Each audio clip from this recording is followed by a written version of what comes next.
pathway to $1 billion in African football.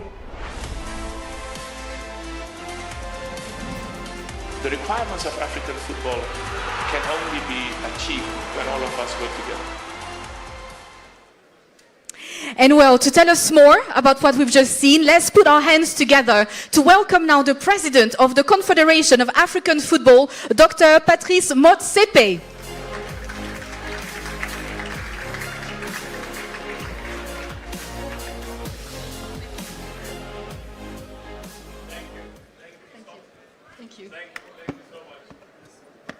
Our brother, President Ruto, thank you so much for hosting this very special occasion.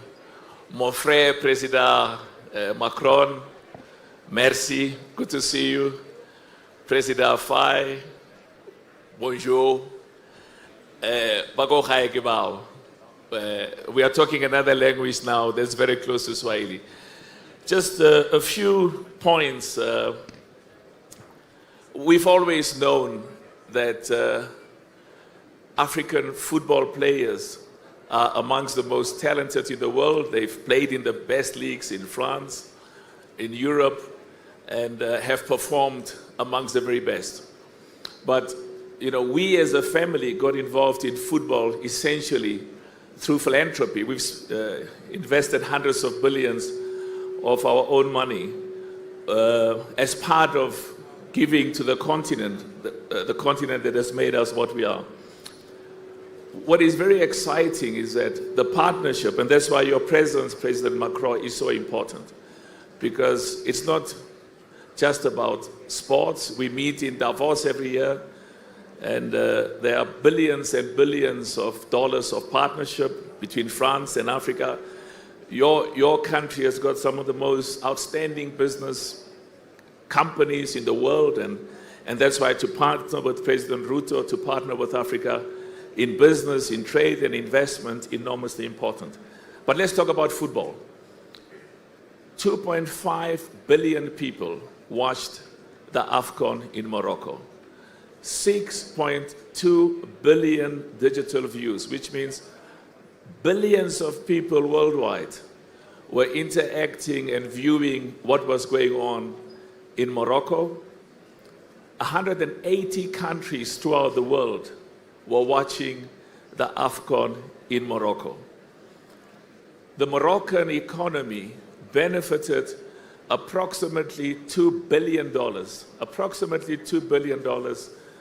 according to Nielsen. Nielsen is one of the top research and marketing companies in the world. They are used by UEFA, they are used by FIFA. We asked them to make a study. They found that the economy of Morocco benefits to the value of $2 billion for the month during the AFCON. Next year, President Ruto will be hosting the world.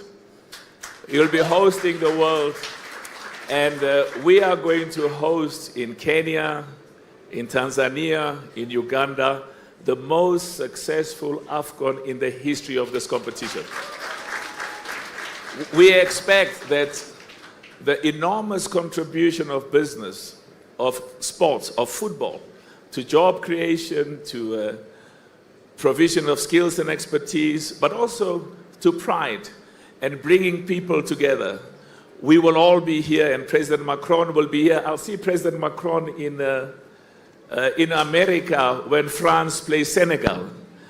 And there's going to be, and my brother is sitting there, and you know, we are all brothers, so I remember in Qatar, President Faye, when Morocco made us very, very proud. Qualified for the semi-finals for the first time in the history of the competition, but we lost to France. And I was told, President Macron, that I shouldn't be so miserable because there are so many beautiful French Africans. French Africans. They are French, but they are from Africa. So they say it's the most beautiful partnership in sports as well as what we can do in trade and investment. Just one final issue. Football unites people. We have used football to bring people together from different races, from different religious backgrounds, as well as from different ethnic and and tribal backgrounds. I know, right? It's scary. We've got big red numbers. Okay, so Just a all few I'm seconds. saying is that as I'm going to sit down, President Ruto, I'm told that when the cup comes next year, June, here, the Pamoja Cup, the AFCON Cup, Tanzania, Uganda, and Kenya have said the trophy will not leave Pamoja. So wish you all of the best. You all make us proud. Every single president from Botswana, president from Senegal, you are a dependable partner, President Macron, trustworthy partner, and President Ruto. Thank you so much. The future looks bright. Merci beaucoup. Merci beaucoup. Merci beaucoup, Dr. Motsepe. You actually put my language skill to shame. Merci beaucoup de votre contribution.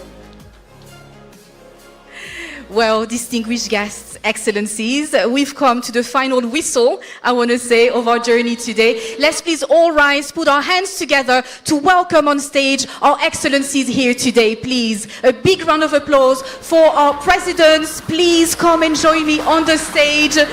His Excellency William Ruto, President of the Republic of Kenya. His Excellency Emmanuel Macron, President of the French Republic. His Excellency Bassirou Diomaye Diakhar Faye, President of the Republic of Senegal.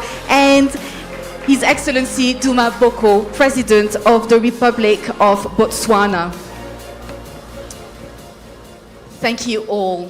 Thank you all. You may seat, please. And I really want us to take just a few seconds to realize what's happening on the stage. We have not one, not two, but 4 heads of state here on the stage, pledging to make sports and football a real engine for the development of our beautiful continent. So allow me to start with you, Excellence Président Faye. Permettez-moi de me tourner vers vous à présent. And to everyone in the audience, the next question and segment will be in French, please. And of course, I would kindly ask you to remain silent, to pay attention to what our heads of state have to share with us today. Mesdames et messieurs, avant de procéder, je vous demanderai s'il vous plaît de bien vouloir rester silencieux afin qu'on puisse entendre ce que nos excellences ont à partager avec nous aujourd'hui. Alors, je vais me tourner vers vous, Excellence Président Faye. Donc, dans quelques mois, on l'a vu notamment sur nos écrans, eh bien, les regards du monde entier se tourneront vers Dakar pour les Jeux Olympiques de la jeunesse. Le premier événement olympique jamais organisé, il faut le rappeler, sur le sol africain.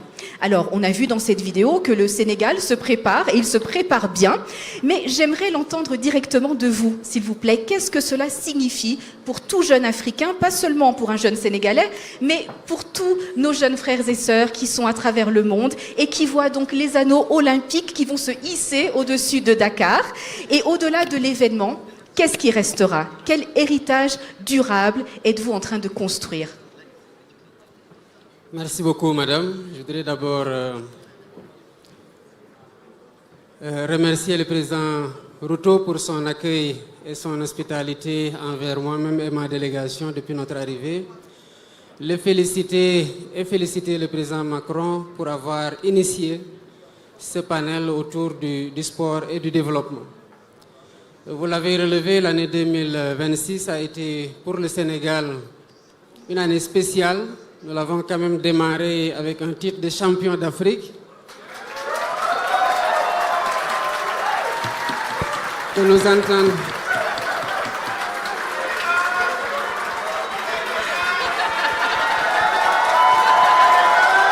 Merci beaucoup. Merci pour ce verdict qui est déjà rendu. Alors nous reviendrons ici l'année prochaine pour défendre notre titre qui restera intègre. Alors, je dis que c'est une année spéciale pour nous parce que c'est l'année de la 2e étoile du Sénégal en football. C'est une année aussi au cours de laquelle nous avons fait des performances sportives majeures dans beaucoup de disciplines. Et cela, il faut le noter, est le fruit d'une politique sportive hardie et qui prend en compte toutes les dimensions du sport au niveau scolaire, au niveau universitaire, au niveau professionnel, au niveau amateur, pour les compétitions nationales comme pour les compétitions internationales. C'est une année aussi au cours de laquelle nous aurons l'honneur et le privilège d'accueillir les Jeux olympiques de la jeunesse. C'est une première sur le continent africain et le Sénégal sera honoré d'être le premier pays à abriter une compétition d'une telle envergure. Bien évidemment, nous mesurons l'espoir qui pèse sur le Sénégal en tant que pays africain, qui doit organiser un événement majeur de cette dimension, mais qui doit aussi l'accueillir. Dans notre démarche, nous disons que c'est l'Afrique qui accueille, mais c'est Dakar qui célèbre. Alors cette compétition, nous la voulons comme un cadre de partage des valeurs de l'olympisme qui sont faites autour de la fraternité, de la tolérance et de la paix. Et c'est ce que nous voulons partager au-delà de l'aspect sportif avec le monde. Évidemment, en termes d'impact, la compétition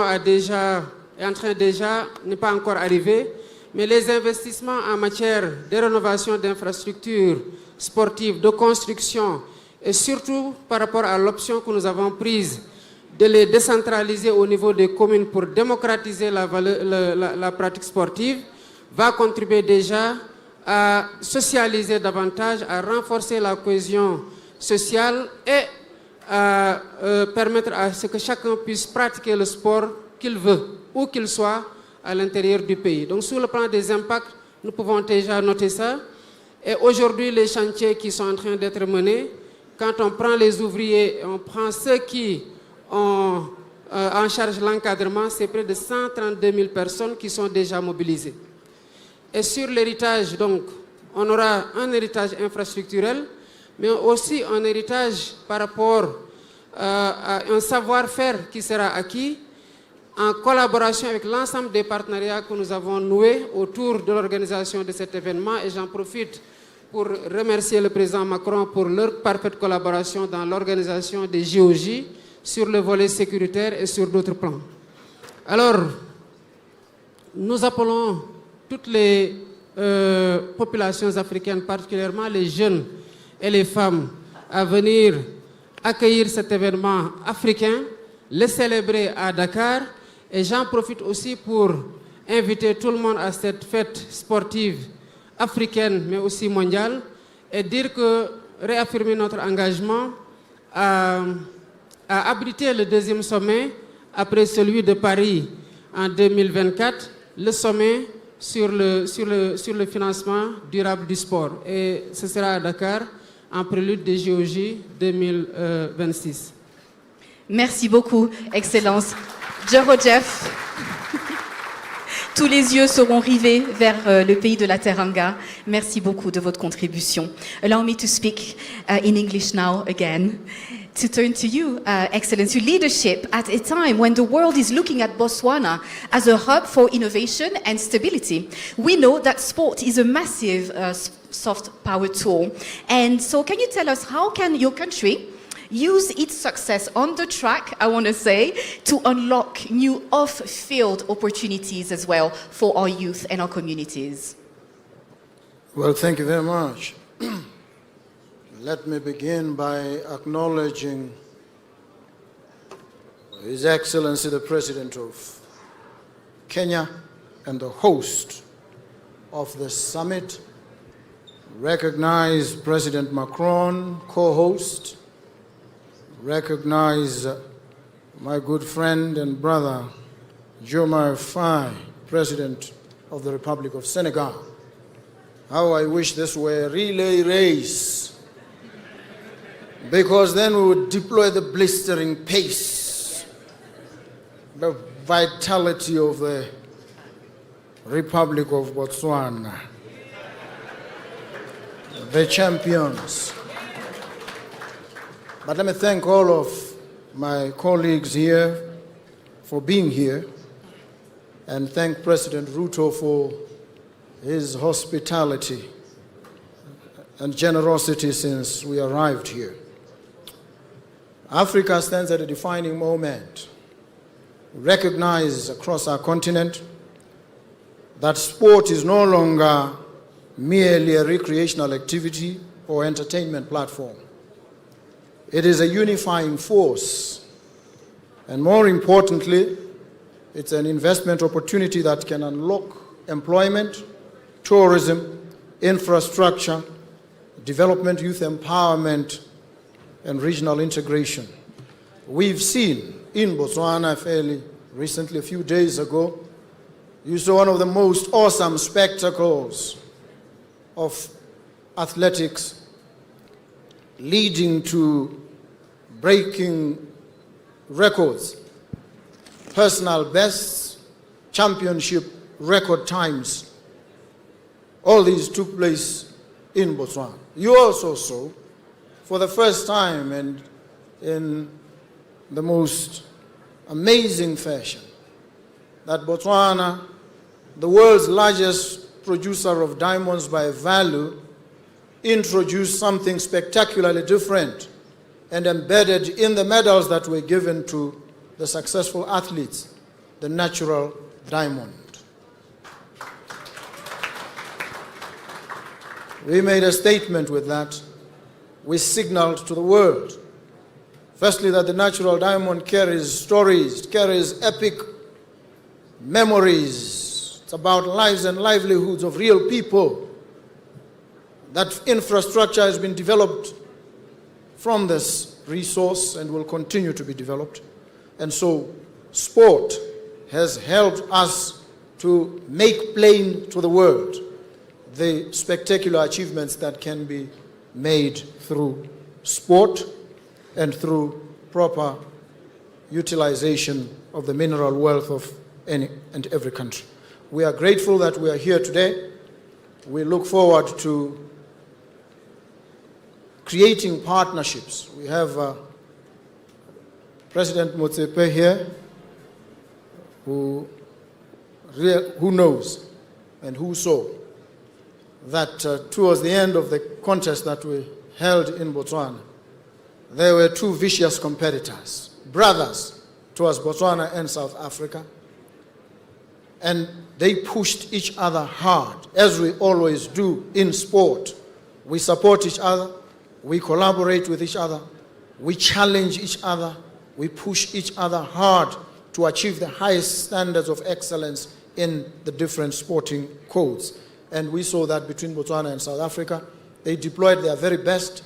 They came ready to compete. They competed, and they did admirably.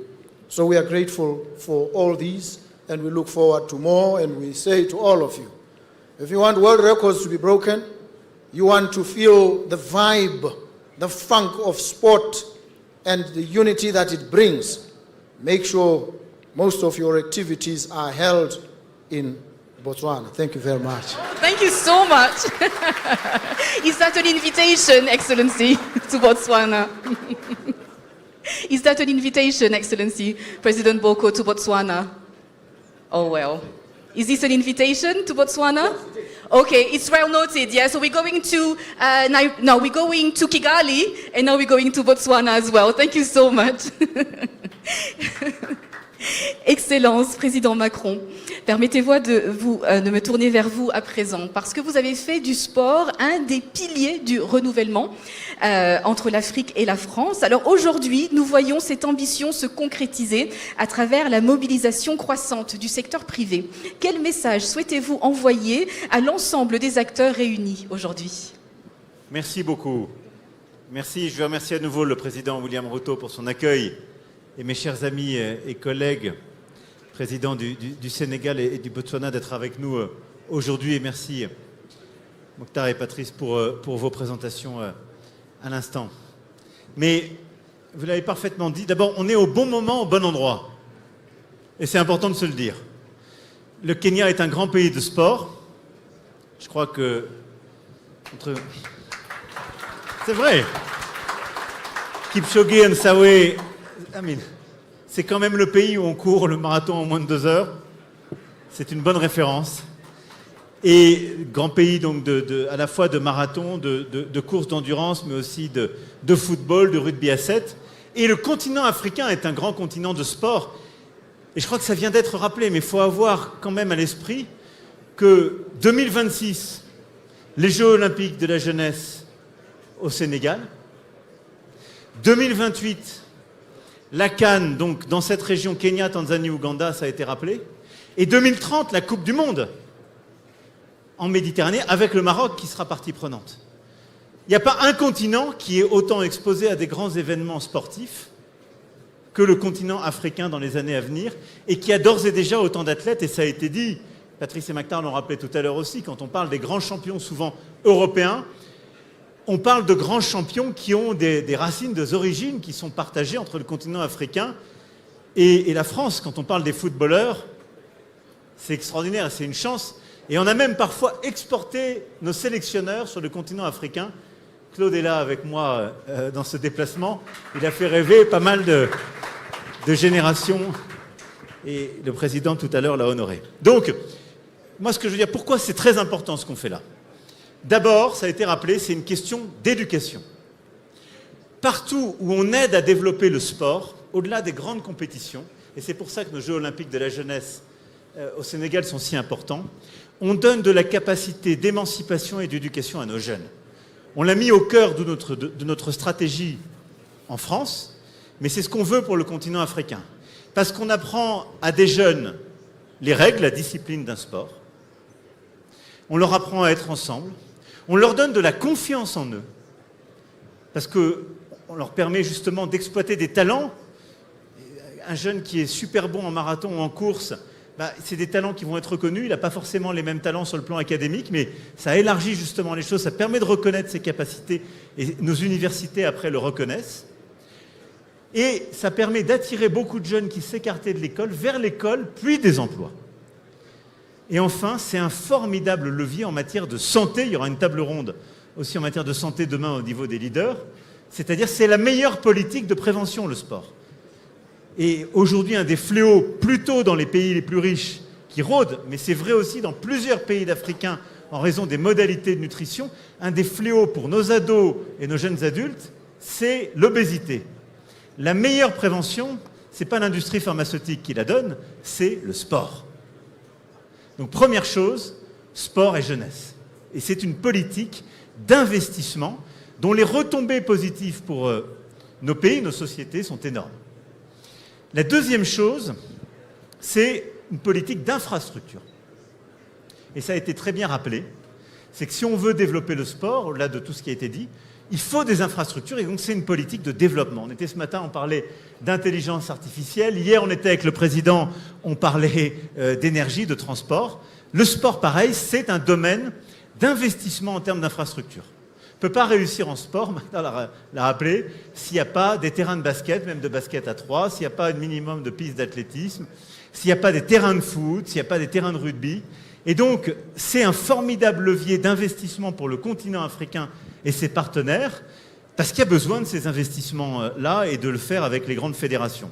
Et donc, en effet, on a lancé, Mactar a appelé il y a quelques années avec l'Agence française de développement, l'AFD, une grande politique d'investissement sportif.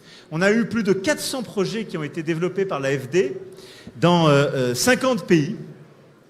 On a notre nouveau patron de l'AFD qui est là à nos côtés, monsieur le courtier, et on le remercie. Et je veux rendre hommage aussi à son prédécesseur, Rémi Rioux, qui a porté cette politique pendant les 8 dernières années avec beaucoup de force, qu'il a fait avec Mactar et ses équipes et donc la Banque mondiale, et qu'il a fait aussi avec les grandes fédérations internationales. C'était assez innovant, et je me rappelle, il y a 8 ans, un peu après Ouagadougou, on s'est retrouvés à l'Élysée avec la FIFA, avec la NBA, avec la FIBA, les grandes fédérations, surtout basket, foot, mais on avait aussi athlé, la NBA, et on a lancé ce programme. Et de Kigali à Libreville, à travers tout le continent, on a créé ces terrains. Et donc on a investi des centaines de millions d'euros dans ces infrastructures et ces programmes. On l'a fait avec le groupe Orange, Sonatel, Heliosport, Win-Win Afrique, etc., etc. Beaucoup de groupes, plus ceux que Mactar a rappelés, qui nous ont permis de développer tout ça et qu'on a accroché avec la formation justement de nos jeunes et on a pu engager beaucoup de jeunes dans ces programmes de formation par les infrastructures qui ont été construites à travers le continent. Et j'ai été très fier il y a quelques années d'être à Kigali pour la première compétition en lien avec la NBA de basket et de compétition de basket entre clubs. C'était un formidable moment là aussi d'émergence du sport sur le continent africain. Et évidemment, ce que fait la CAN, ce que fait la FIFA avec vous, est un formidable levier de développement. Donc, politique de jeunesse, politique d'infrastructure. Et puis, moi, je voudrais finir en disant, c'est un formidable levier de croissance et de création de richesse pour le continent. Et ça, c'est encore quelque chose qui est à saisir. Parce que quand on regarde ce que représente le sport et toutes les filières qui ont avec le sport, le marché mondial du sport, c'est 2% du PIB mondial. Quand on regarde sur le continent africain, c'est 0,5% de son PIB. Ça veut dire une chose très simple, qu'on connaît dans beaucoup de filières, on l'a évoqué ce matin, l'économie du sport n'est pas assez structurée sur le continent africain, elle est souvent encore trop informelle, premier problème, qu'on a dans plein de domaines, et souvent aussi, vous avez la matière première, mais elle est valorisée dans d'autres continents. Et pardon de faire un peu ce parallèle, mais vous avez parmi les plus beaux, les meilleurs sportifs du monde, comme vous avez les plus grandes terres rares et minerais critiques, et ils sont pris dans d'autres championnats, dans d'autres compétitions. C'est pas bon pour le continent africain. Et donc, ce que vous devez faire, ce que vous allez faire, ce qu'on veut faire avec vous, c'est de valoriser ce capital humain pour qu'il devienne de l'informel au formel, et pour que ce capital humain qui est sur le sol africain soit pleinement révélé et se révèle dans les clubs et les équipes africaines, et n'est pas à s'exporter à l'autre bout du monde pour créer de la richesse. Et vous imaginez, si on fait croître, si on aide à croître le produit intérieur brut du continent africain, ce qu'on veut faire, ce que vous allez faire avec ces investissements conjoints, et si dans le même temps, on arrive à révéler ce que doit représenter le sport de 0,5% à 2% du PIB, c'est une vraie révolution qui est créatrice de richesse. Et là-dessus, nous, on est prêts à vous aider de manière toute particulière, d'abord par les investissements qu'on fait, qu'on veut faire, que vont faire l'AFD, nos partenaires avec nous et toutes nos entreprises, et par la structuration de cette filière sport. Il y a 10 ans, je n'étais pas président, et même 11 ans maintenant, j'étais ministre de l'économie. Et en France, on n'avait pas structuré cette filière. Et on a lancé, il y a 10 ans, on a fini, cette feuille de route de la filière sport en France. Ce qui a permis de nous améliorer et d'exporter beaucoup plus. Olivier Ginon, qui est là aujourd'hui, qui était déjà patron de GL Events, a structuré cette filière pour nous. Il a fait ce travail avec tous les partenaires. Et en 10 ans de temps, on a créé beaucoup plus d'emplois dans notre pays. Et tous nos acteurs de la filière sport se sont exportés beaucoup mieux. Ce qu'on veut au fond faire, c'est faire un transfert d'expertise et se dire, on est prêt à vous dire comment on a fait pour vous aider à le faire. On a commencé les discussions avec le Sénégal, président, et je sais que ça a bien avancé. Donc, si on peut aider le Sénégal comme laboratoire, je connais mon frère William Ruto, il va me dire tout de suite si je dis avec le Sénégal, nous on veut le faire avec le Kenya. Et j'ai un autre frère là, le président Boko, qui va me dire chiche, on le fait aussi avec le Botswana. Mais c'est au fond de se dire comment on vous aide à structurer ces filières pour créer beaucoup plus de richesse, de valeur, et permettre à vos sportifs d'être pleinement reconnus, de mieux gagner leur vie et de la gagner sur le continent africain.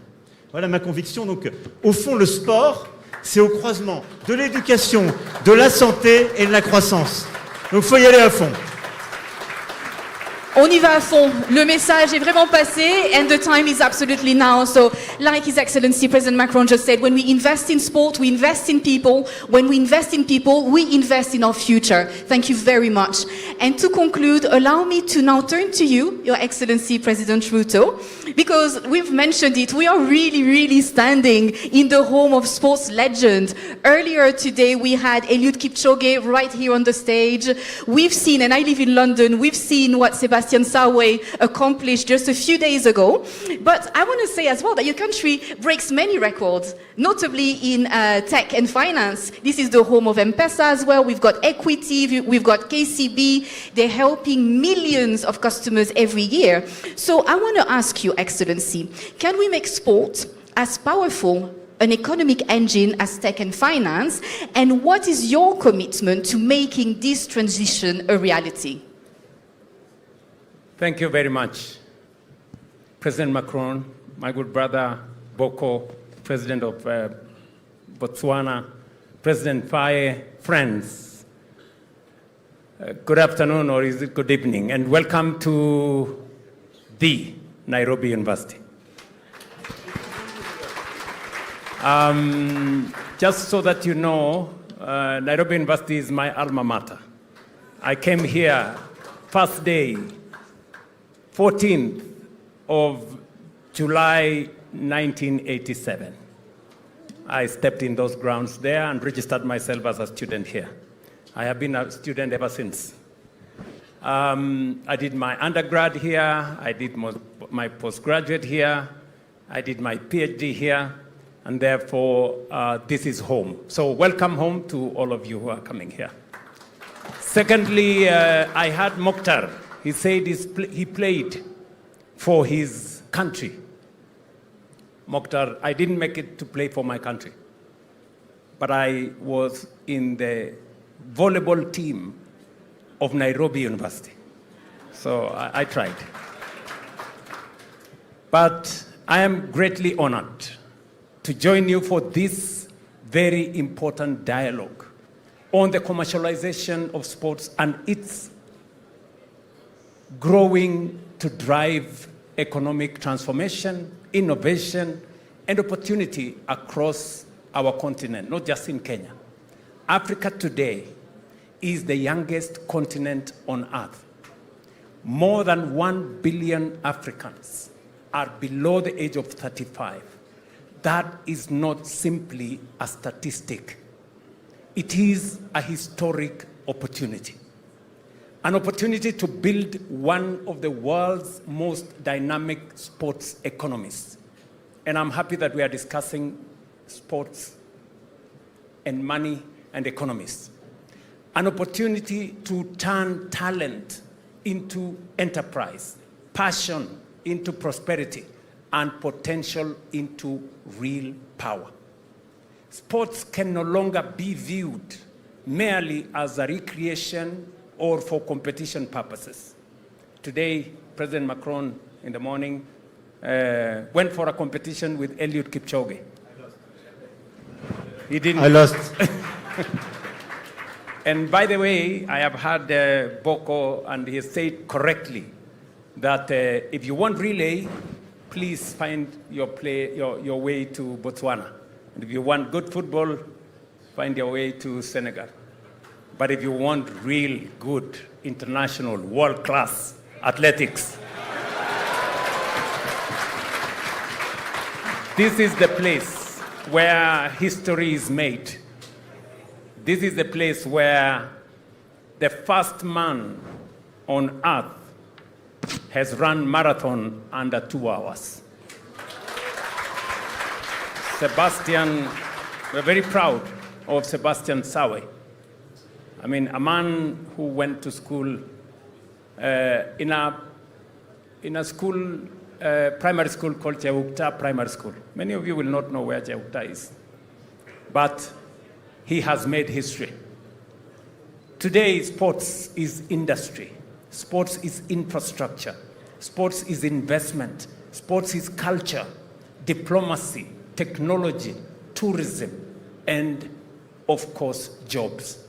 Across the world, sports generates billions of dollars every year through broadcasting, infrastructure, manufacturing, entertainment, tourism, technology, and talent development. Africa must not stand at the margins of this global industry. Africa must stand at its center. That is why Kenya has deliberately positioned sports as a pillar in our bottom-up economic transformation agenda, because we recognize that it can unlock enterprise, livelihoods, national competitiveness, and of course, hope amongst millions of our young people. As the gateway to East and Central Africa, Kenya brings together two very unique advantages. Number one, our globally celebrated identity as the home of champions. And I say that and our internationally recognized high-altitude training environment, which continues to attract elite athletes and institutions from around the world. If you go to my hometown in Eldoret, you will find everybody running from every part of the world, but they never beat Kenyans. This advantage is strengthened by something even more powerful, a youthful, innovative, digitally connected generation that is positioning Kenya not only as a global talent incubator, but as an emerging hub for sports media, technology, wellness, tourism, entertainment, and high-performance industries. The home of M-Pesa is right here. We were told earlier today that 1.2 billion people in this continent and abroad use mobile money transfer. Invented where? In Kenya. From our experience, Africa's future lies in building integrated sports ecosystems supported by harmonized priorities and policies, private sector participation, regional partnerships, and sustainable financing. That's why my good friend Macron here comes through as a partner. The time has come not only to produce talent, but to build African-owned sports economies that create African prosperity. Across Africa, governments are increasingly recognizing that sports infrastructure must serve purposes beyond ceremonial use. A stadium, for example, cannot remain idle 6 days a week. An arena cannot survive on applause alone once in a while.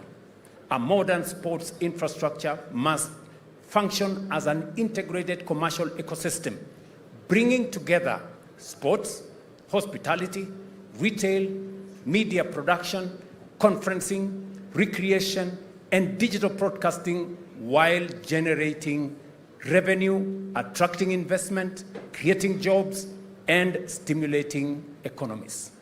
It has to be an ecosystem. In Kenya, that future is already taking shape here in East Africa. In preparations for AFCON 2027, and you've heard President Mutsebe say this, Kenya, Uganda, and Tanzania, under the Pamoja Partnership, are making transformative investments in sports infrastructure.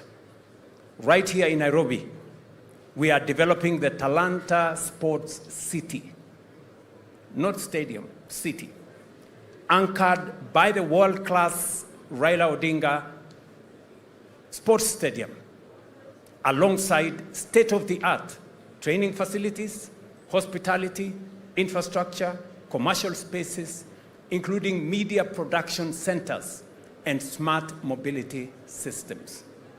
And aside from this, we are also upgrading 2 other stadia, Kasarani and Nyayo International Stadium, while constructing county stadia, regional academies, and high-performance training centers across the country.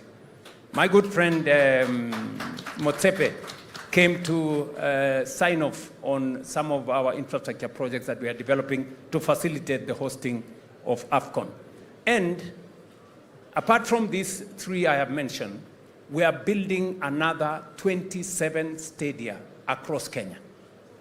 And when I say stadia, I'm not talking about a running track. I am talking about a whole ecosystem. One that has entertainment joints, one that has recreational facility, one that has film studio, one that has creative economy spaces, one that has a whole ecosystem, ICT hubs, G2Me labs, where young people can access digital jobs. So we are building a whole ecosystem around sports because our ambition is not simply to host tournaments. Our ambition is to build an ecosystem. We are also positioning Nairobi as one of Africa's leading creative and entertainment capitals through investment in audiovisual infrastructure, film incentives, digital monetization systems, affordable creative studios, and partnerships that cement and connect African creatives to global markets.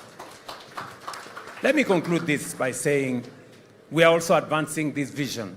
Kenya recently signed an agreement with Zaria Group, and Ujiri came to see me on this, a household name in global basketball and sports development to develop a modern arena and entertainment district within Nairobi Railway City, just a few minutes from here. We will be putting up an arena there. And today, in this conference, Your Excellency, we will also be signing a contract with another group to deal with another arena in the Bomas of Kenya, so that we can build this as a hub for entertainment in our region. This is an investment of close to $130 million to support development of modern purpose indoor arenas across our nation. Together, these initiatives are expected to strengthen Nairobi's position as a regional MICE, creative and investment hub, while creating thousands of jobs and opening new opportunities for African youth. Let me conclude this. I know we are all pressed for time. To say how we appreciate my colleagues who are here. Thank you very much for finding time to share this moment with us in Nairobi.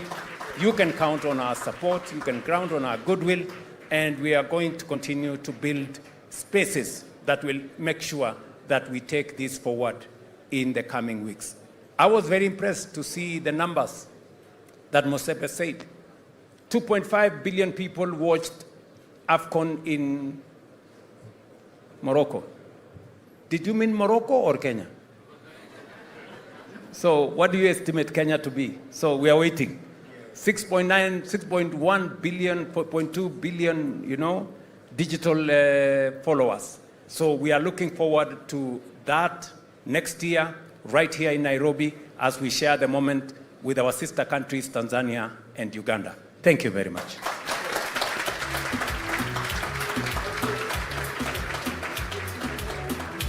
Thank you so much, Excellency, President Ruto, Excellency, President Boko of Botswana, President Faye of Senegal, and President Macron of France. We've heard our Excellencies loud and clear. The time is now, the place is Africa. Thank you for your vision, your commitment to harness the power of sports to build a better future for our continent. Thank you all as well in the audience. Good afternoon.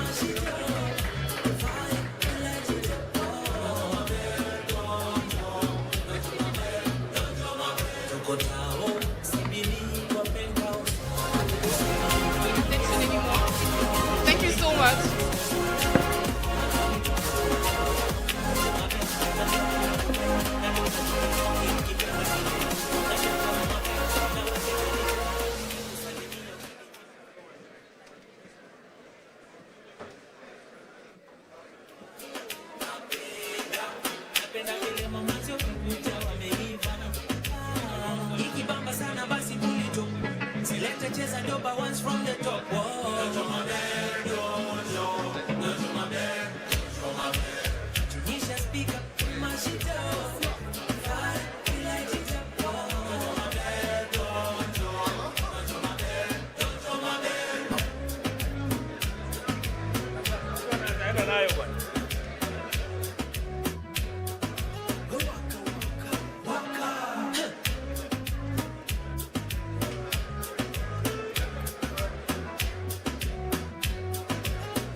Yeah.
Hello, yes,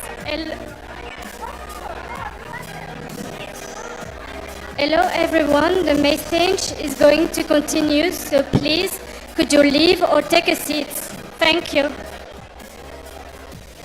The main stage is going to continue, could you please take a seat or leave? Thank you.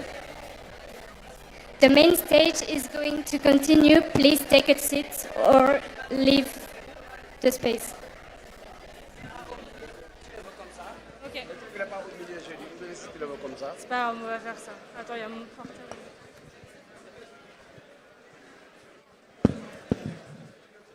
Ou pas?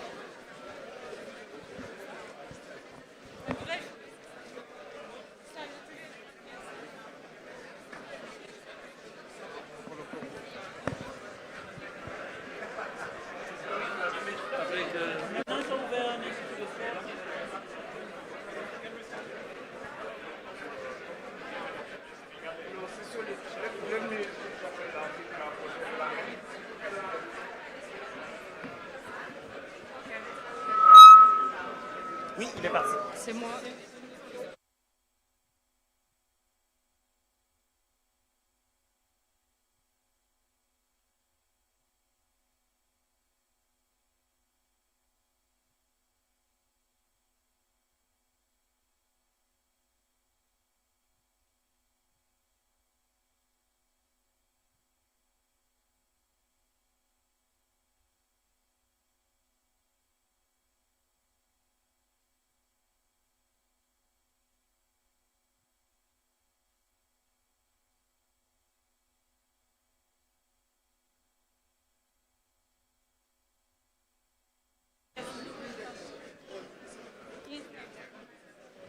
First is them and then it's forward.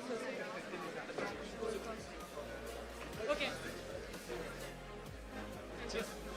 Your mic.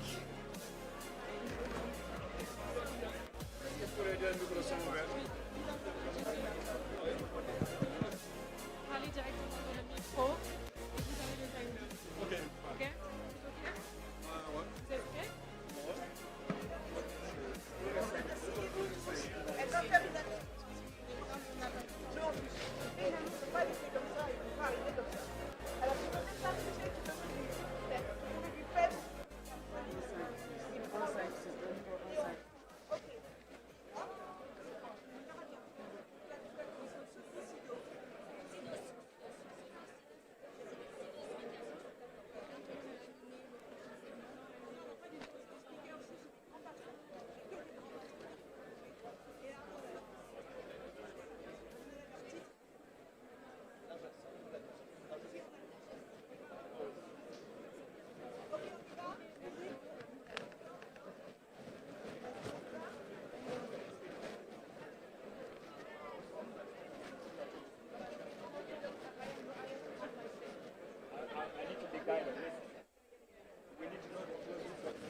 Good afternoon, everybody. It's lovely to see you back here again. May I kindly ask you all to make your way to your seats, please. We'll be proceeding very, very shortly. We have two experts waiting to come on stage to share their knowledge and their commitment with you.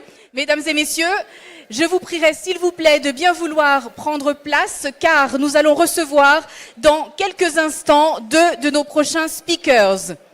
Ladies and gentlemen, can I please have your attention, please? Well, let's welcome now Mrs. Sophie Sidos et Arnaud Lagesse, please. Can we have a big round of applause as well for Arnaud and Sophie, who are coming now? I leave them the stage. The music is low. Can you ask them if they put it off? It's the same music. Good afternoon to all. Yeah, can I have your attention, please? So may I introduce myself? I'm Arnaud Lagesse, Mauritian born, 57, father of 3, and the group CEO of IBL. Just to introduce, IBL is a Mauritian-based company where we participate actually in the regional play. Our forte as IBL and in Mauritius is to actually link Mauritius to the neighboring islands, to link Mauritius to East Africa, and to link Mauritius to Europe. So we've got a real pivotal role to play, and I'm personally very, very enthusiastic about the fact that this pivotal role, bringing those countries together, is really something which can bring growth and will help, obviously, better infrastructure, create food security, help create employment, and after all, create wealth for all. And Sophie, what's your thinking about it? Okay, my name is Sophie Sidos. I am the president of the French Trade Advisors of France, and I'm also the owner of Cement Company. I'm sure you all expected a man, but no, it's a woman. I'm the only French company of cement, and that's something really rare. Mostly in this kind of job, you will see men, but, well, as you, Arnaud, I'm a mom of 5 kids, and very happy to have 3 of my kids working with me in my company.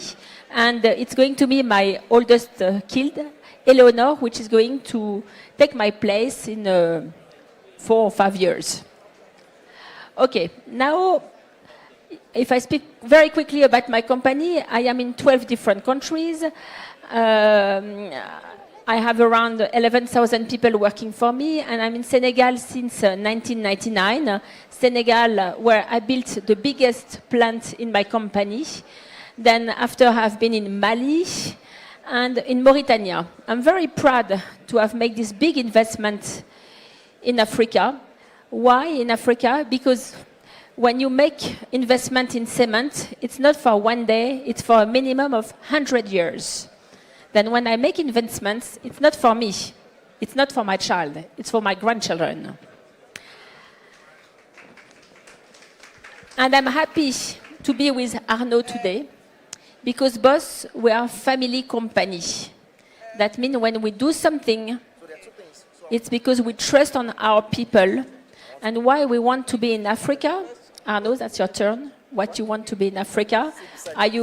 What about the economic today? The green economic? Are you doing some stuff about the green economic? What is the situation today? Thank you, Sophie. Congrats for your expansion into Africa. What I would like to say today is that we are really in a ever-evolving environment. Things, the only constants we have is change, actually. And leaders like us are really challenged every day by our customers, by our shareholders, actually by our governments, and last but not least, also by our employees. So we really need to reinvent ourselves. And I must say that if we want to create something great, we need to be in Africa. And I would just like to bring you to some, I would say, 4 letters that you've probably seen over the news on a daily basis. It's MAGA. But my MAGA to me is Make Africa Great Again. So, yeah, let's try and make this Africa great again and use these 4 letters to capitalize on it. But to be able to do that, we need first and for all to make sure that our South-South relationship is growing, that we are banking on solid institutions, that we have strong and smart entrepreneurs. And I think today we've seen a bunch of you guys here, very solid entrepreneur. And also, all this is based on a very strong and growing market that I believe we can say we are in this environment. Secondly, we need to have trustworthy partners.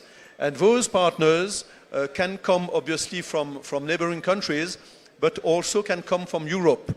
And those countries from Europe are really sharing the same values as ours. And this is, for me, a good example of partnership. And also, to be able to succeed, we need a stable environment. I was talking about change earlier, but this stable environment we are looking at is more at a political and government level. So we really would like to see our governments being predictable partners, being stable partners.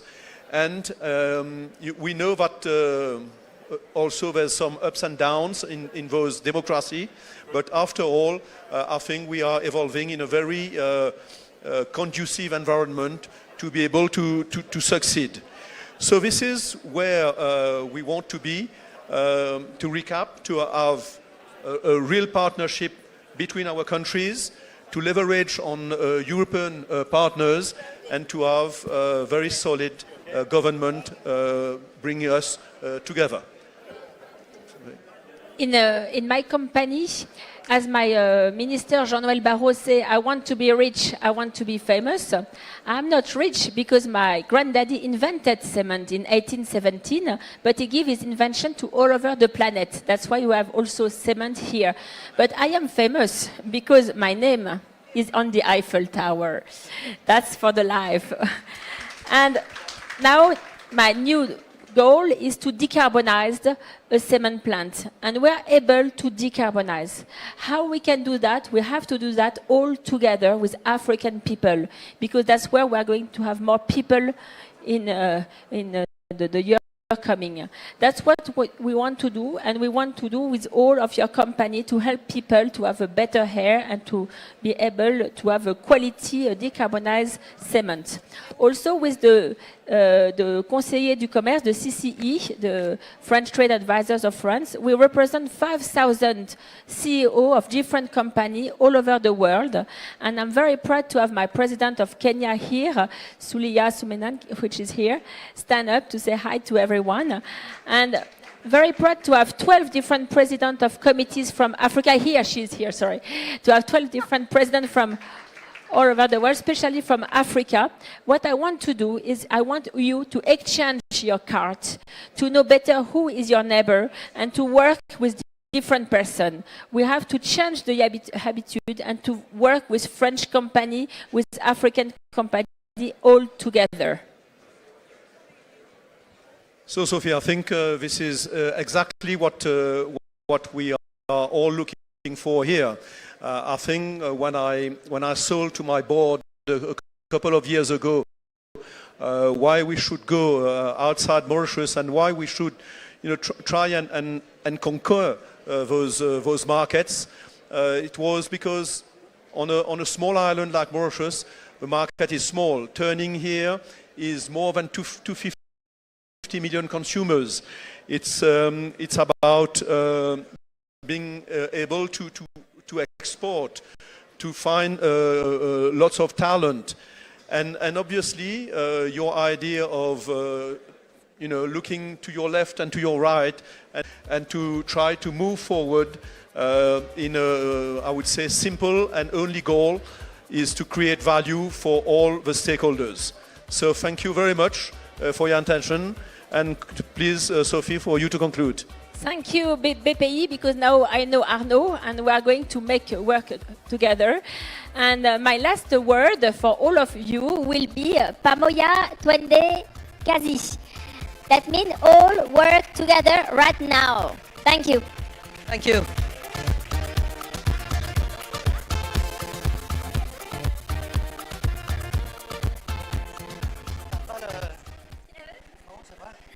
I don't keep the Eiffel Tower. No. Okay. Okay. Good afternoon. Good afternoon. So, Morena and I will take some of your time to discuss about healthcare in Africa, giving you our perspectives. It will be more about prevention, not through sports, but I would say through prevention, through vaccines and diagnostic, because this is the field of activities that we are both leading, BioVac being an African vaccine company, bioMérieux being a company specialized in the field of clinical diagnostic of infectious disease, addressing potential risks such as viruses, parasites, bacteria, and hoping we stop there for the time being. So we are the two of us, so maybe fine with you, Morena, if I ask you to introduce and present the story, the success story and the projects of BioVac. Thank you, Alexander. Thank you for the invitation. I was just telling Alexander that I met his father many years ago, around 2008. So this is not the first time that one meets the Mérieux family. So thank you for introducing me. I'm Morena. I'm representing an African-based company called BioVac. We are an end-to-end vaccine manufacturer. We are based in Cape Town in South Africa, but our products aim to go all over the world.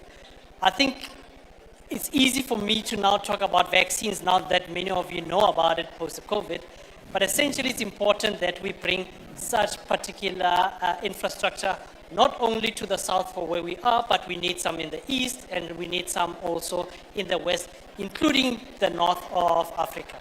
That's the company that I represent, but I want to turn back to Alexander and ask you, what is your work on the continent? What is bioMérieux doing on the continent? Our priorities is to support Africa, the needs of Africa in terms of healthcare, because as I mentioned, we're working with infectious disease. They travel everywhere, they don't go through customs, so it's important to have strong healthcare systems everywhere.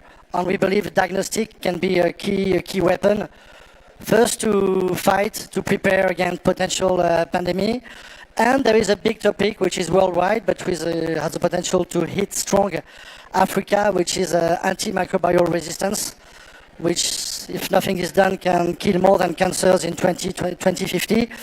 And also there we believe that diagnostic will be a key component of the solution to improve the continuum of care for the patient.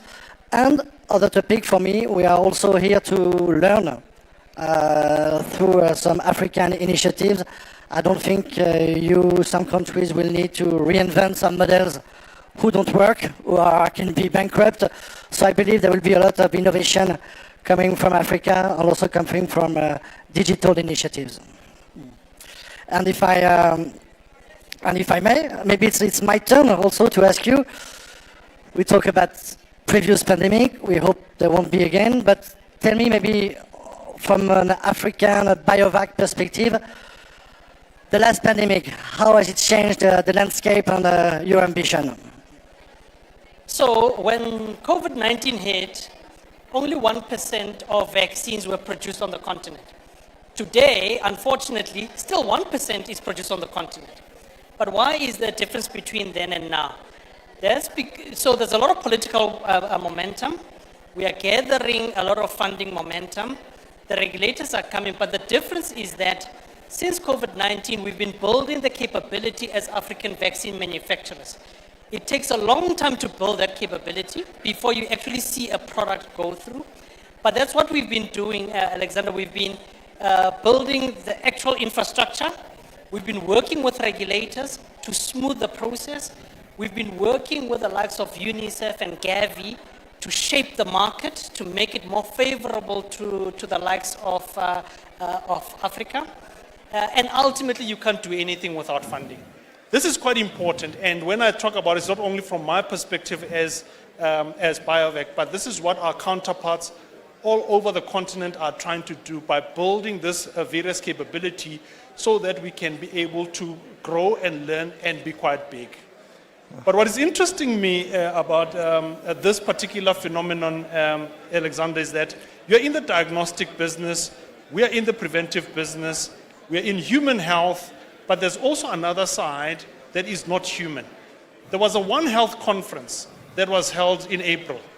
Do you mind telling me about it? What was happening there? Yeah, it was happening in Lyon, city I like, under the presidency of President Macron.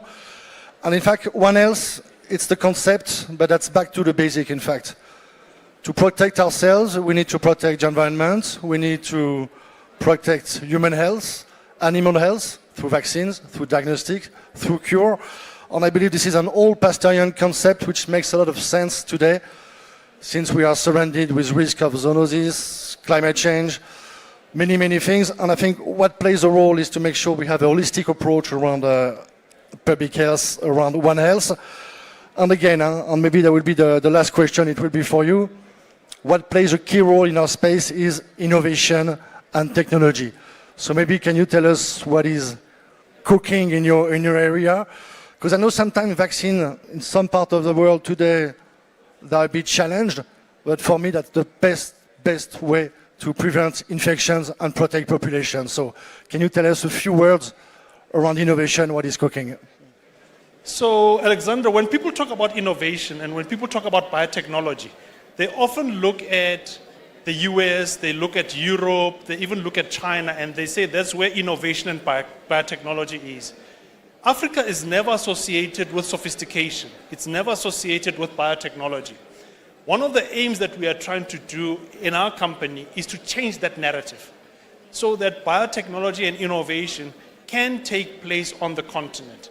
I'll give you one example. I have many examples, but I'll give you one example. So what we've been doing as a company, as we're building our capability, we're bringing in the raw material from overseas, and we were doing what is called fill finish. But we got an opportunity to actually develop a vaccine against cholera. And we had partners where we licensed technology, and that particular innovation was scaled up in our company from scratch. The product is now in clinical trials. This is a locally developed product that is locally tested, that will be locally licensed, and ultimately will be serving the world wherever cholera vaccines are needed.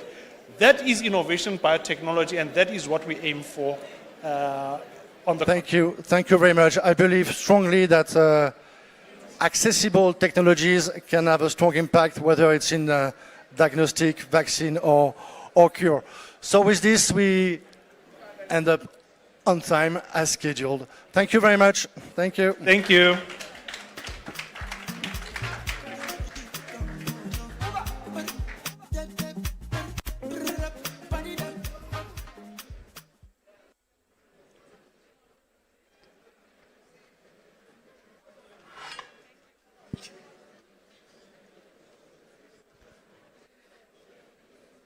Distinguished ladies and gentlemen, I think it's still afternoon. Good afternoon. My name is Paul Russo. I stand here on behalf of KCB Group PLC as a group CEO. KCB is 129 years old, originating from Kenya. We now operate in 7 markets in Eastern Africa and are the largest financial services institution, especially on assets.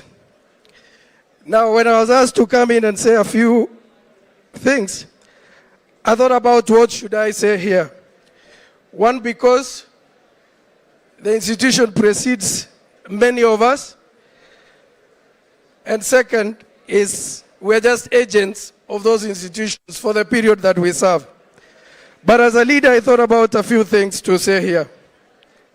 One, when you have 35 million customers, you're operating in 7 markets, you've got a duty to do a lot more than just lending.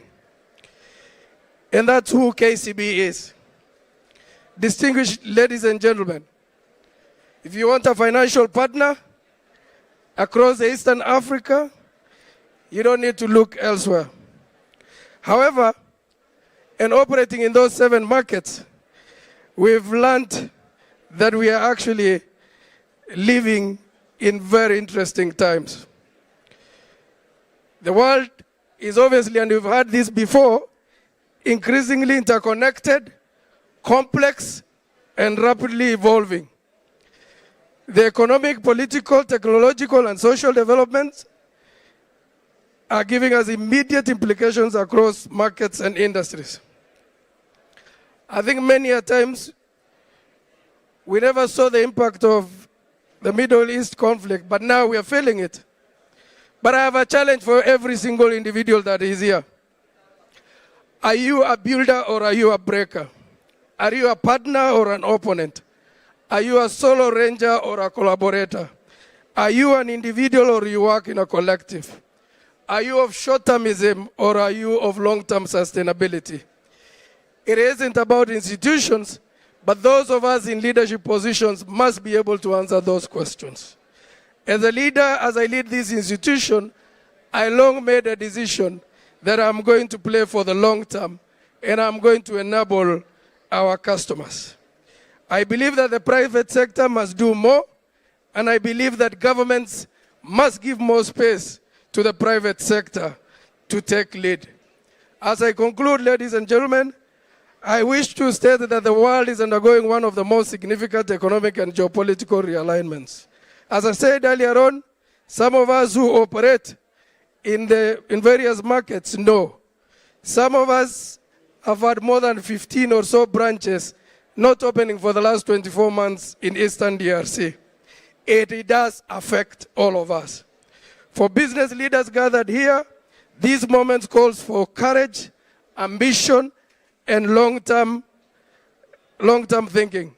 We have an opportunity to shape a new era of collaboration by investing boldly, partnering strategically, and building institutions that can withstand uncertainties while creating a sustainable impact for future generations. Leveraging on our strong balance sheet, regional scale, and presence, KCB is well positioned to facilitate these ambitions, working with other like-minded institutions and governments. I invite you to engage us. Thank you very much.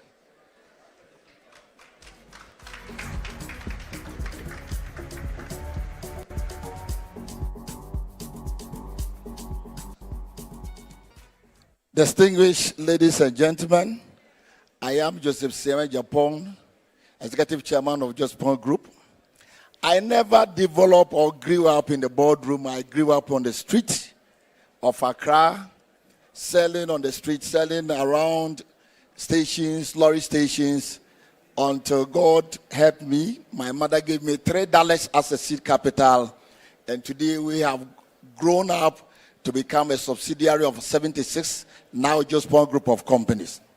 60% people in the world, around the world, think that health is better than consumer price.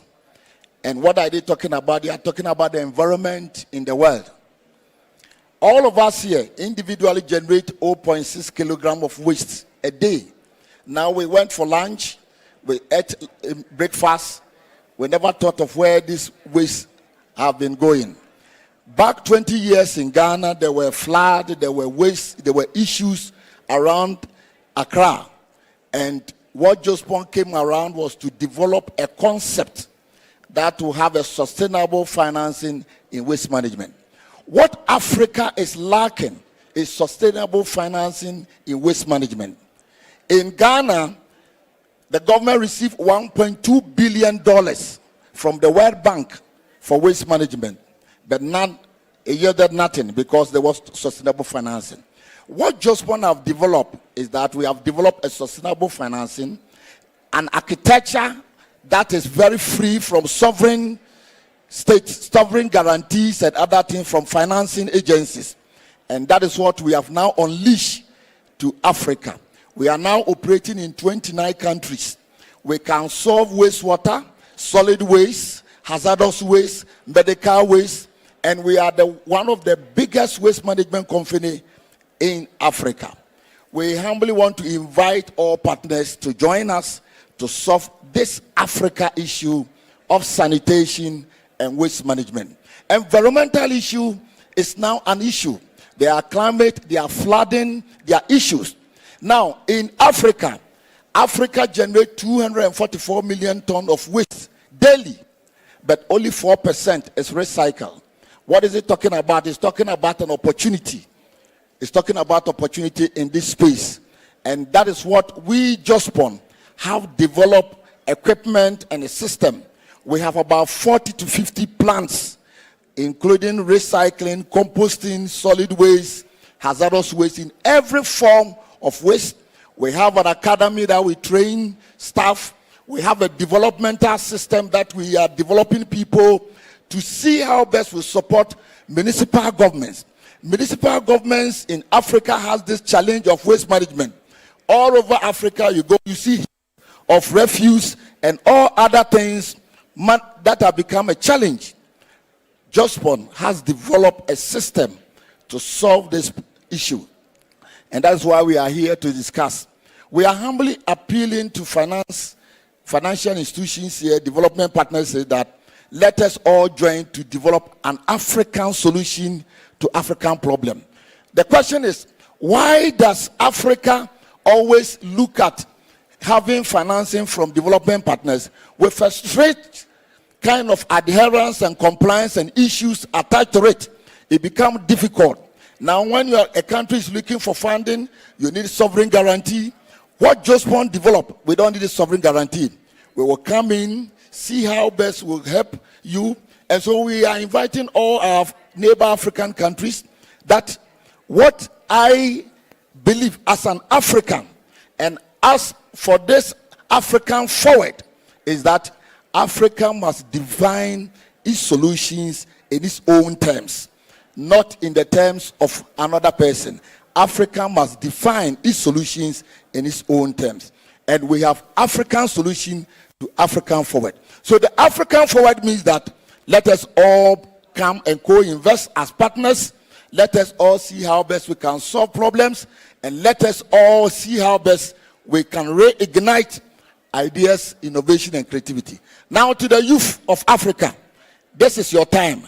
This is your time that you have to rise up, build, strengthen yourself, challenge yourself that Africa has natural resources abundant and there are more opportunity for you to develop. Thank you very much for attention.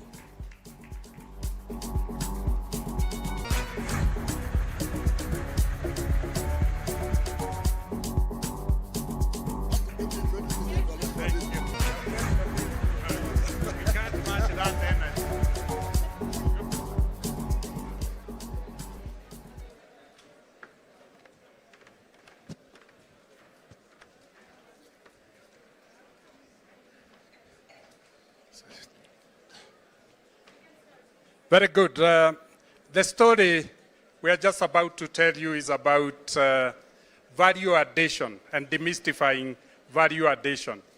The date was 13th of June when there was a Muranga Investment Conference Center.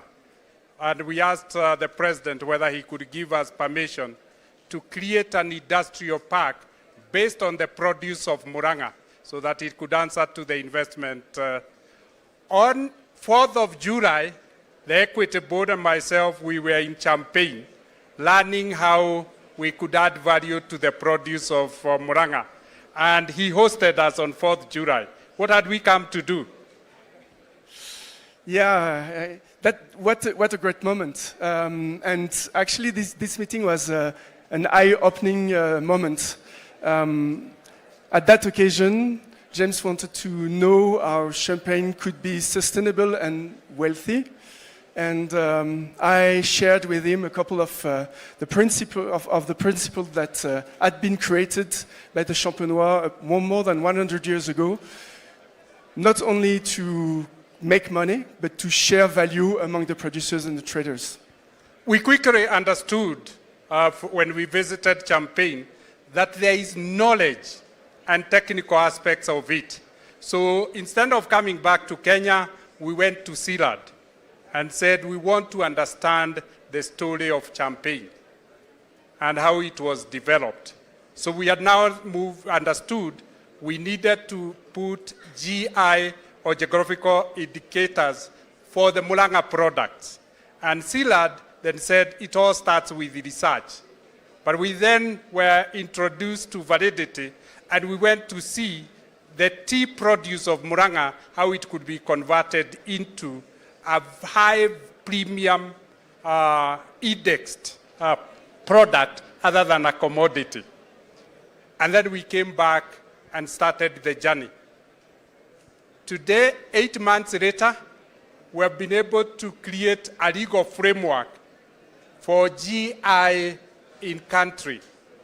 And that legal framework is built on the same basis that CIRAD are devised. We have been able to do research and broken the country into 8 geographical regions so that you can create 8 GIs for tea. And we have been able to now produce the tea of Kenyan grade that meets the same prerequisites that we had been taught in Champagne.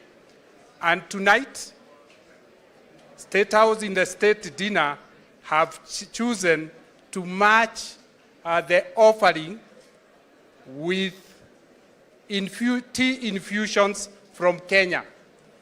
And that tea at the moment is trading at 20 to 30 times the ordinary price of Kenyan tea. So those are the lessons we learned, but what were the conditions? Yeah, one of the conditions is, and it's not very easy, this is almost the contrary to what you learn in business schools. The Champenois, they share a name, Champagne, they share a territory, a region, they share a destiny, but they are competitors on the market. And beside that, they have decided to be partners in the Champagne region. They have decided to cooperate.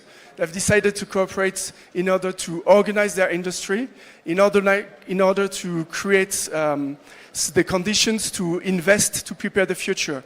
And preparing the future today, with climate change in particular, is really a challenge. From the insights, the lessons we learned was that it's all about the farmer. The farmer must own the brand. They must protect the quality of their brand. The second one is that geographical indication is important and needs to be protected globally, such that nobody can ever be able to use that identity. So there must be traceability to where the produce is. And the easiest one we saw was that it is the process that is important in building value, not the technical manufacturing process. So today, we have 2 products we would like to display. The tea fusion we have created of Murang'a tea from Gataga Tea Factory, and the champagne that we went to see. And when you look at the trading of the 2, tea has then converted from a commodity to high premium luxury product for celebrating life. And that transition is purely a question of branding, is a question of quality and targeting for brand positioning in the market. Is there anything we missed? No, I don't think so. One thing is very important. The value shall stay in the region. The region is a beautiful place. The region has people who have specific know-how, and this region must convey the value that is produced by this specific product. The other thing which is very important, and Kenya is making a sublime demonstration, is there might be geographical indications everywhere, in every place where the territory has something unique to offer. And lastly, is that it is not enough to produce, you must get a market. So the next phase was to try and get, where would this premium tea be sold? And we ended up with Paledete.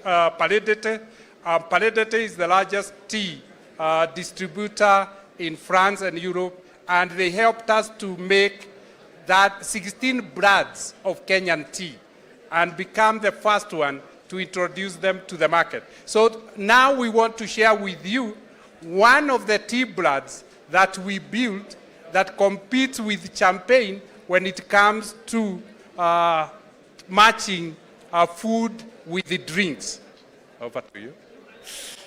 Yeah, we wanted to say that be it champagne from France or be it Muranga tea from Kenya or eventually Siriki tea from Kenya, we have gold in our hands.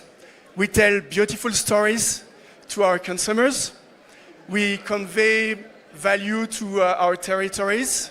And finally, and probably most importantly, we do not only produce fine drinks, but we create dreams. So let's watch him as he opens the champagne high premium product. And very good.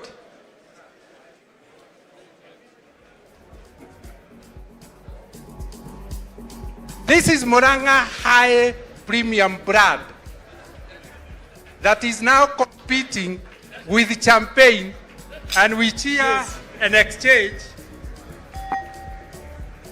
And that is how manufacturing can be done. That's how value addition can be done and value unlocked. Long life to our products. Long live to our products.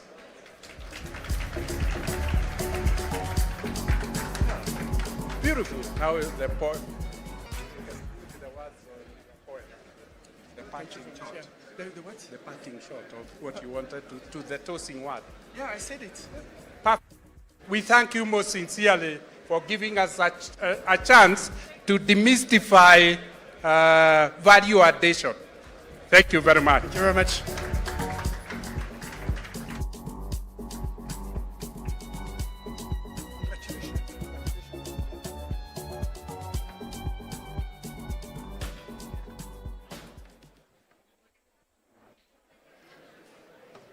No, everyone is a product of either the environment or the things that have shaped them. When I think of who I am today, I think of the environment I grew up in. And this is my alma mater. But I grew up in an environment that is very similar to this, a university environment. And I watched professors, including my father, shape students to what they became today. And I watched them dedicate their lives of service to these students. That changed how I looked at life.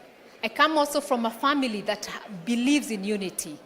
And today, when I work at KEPSA, my work is to unify the private sector to participate in public policy, but also because I saw partnership in the university being done, innovations being created. So when I do my work, I create platforms for partnerships. Partnerships with government so that they can create the enabling business environment. But partnerships for women empowerment, partnerships for SME development. And so far, we've developed about 500 and supported 500,000 SMEs in this country on financial inclusion, market access, capacity building, and growth. Also, youth and jobs. Our young people are looking for jobs in this continent, being the youngest continent. So our work has traversed to placements, but also in the age of technology, developing digital and digitally enabled jobs. That about 2.4 million Kenyans today are employed in digital work.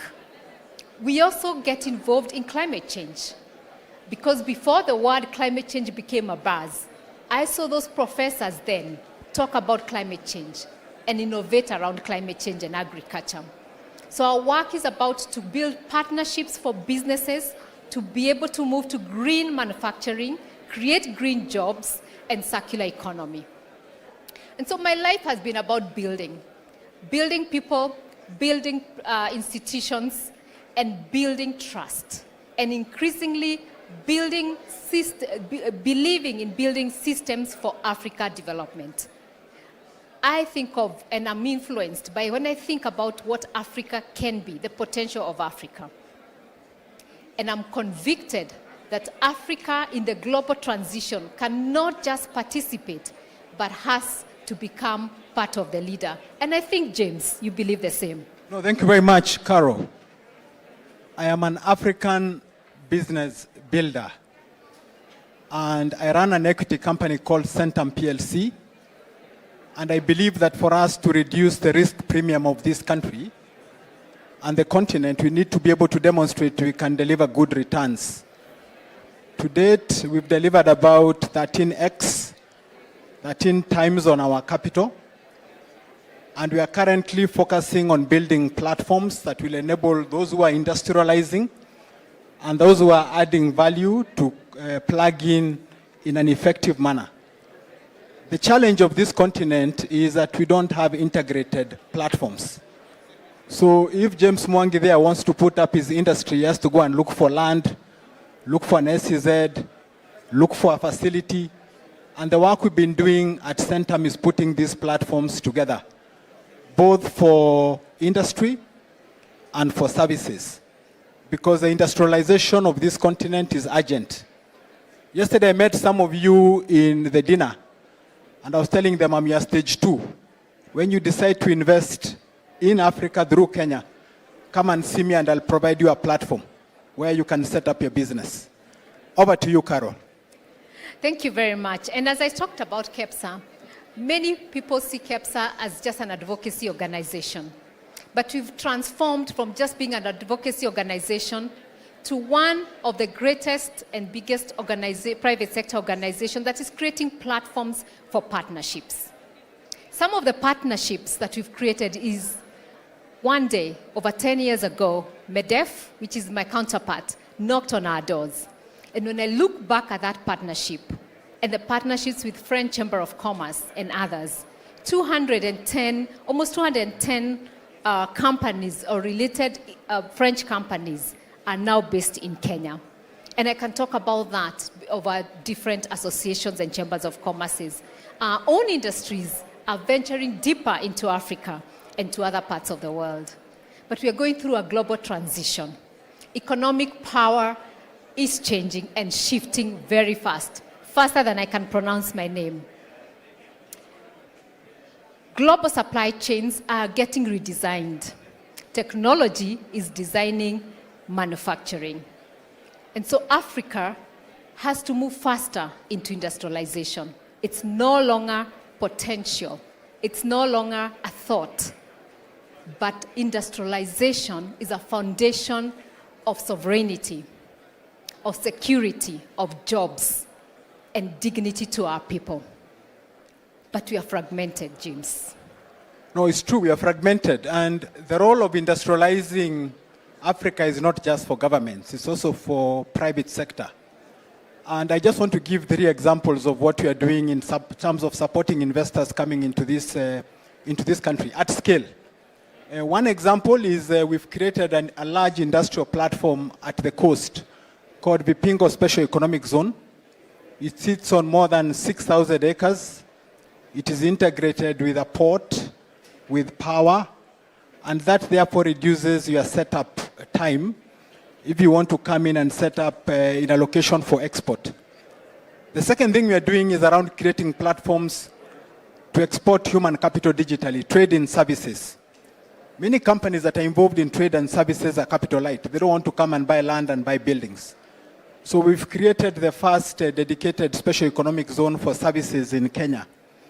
And so far, we launched last year, the enterprise that are there have created more than 7,000 jobs.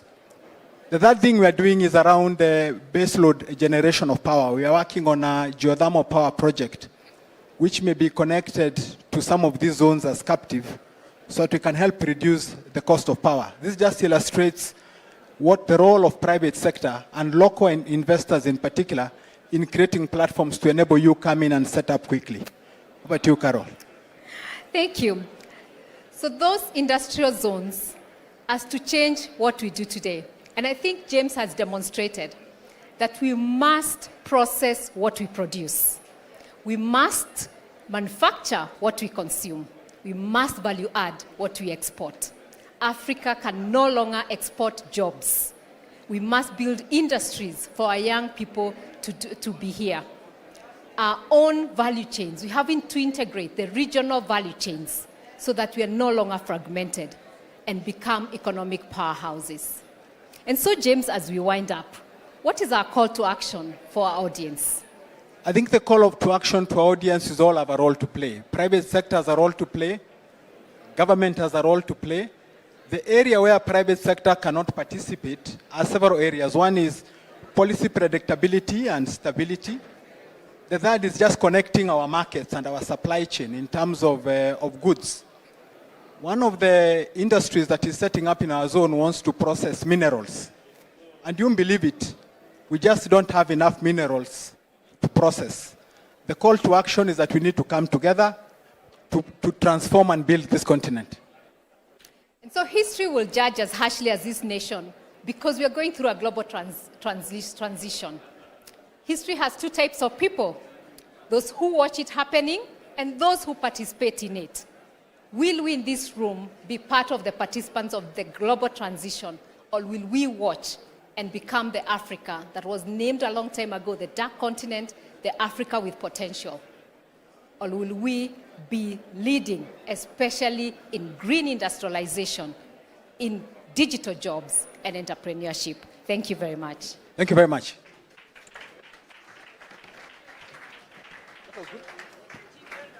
Well.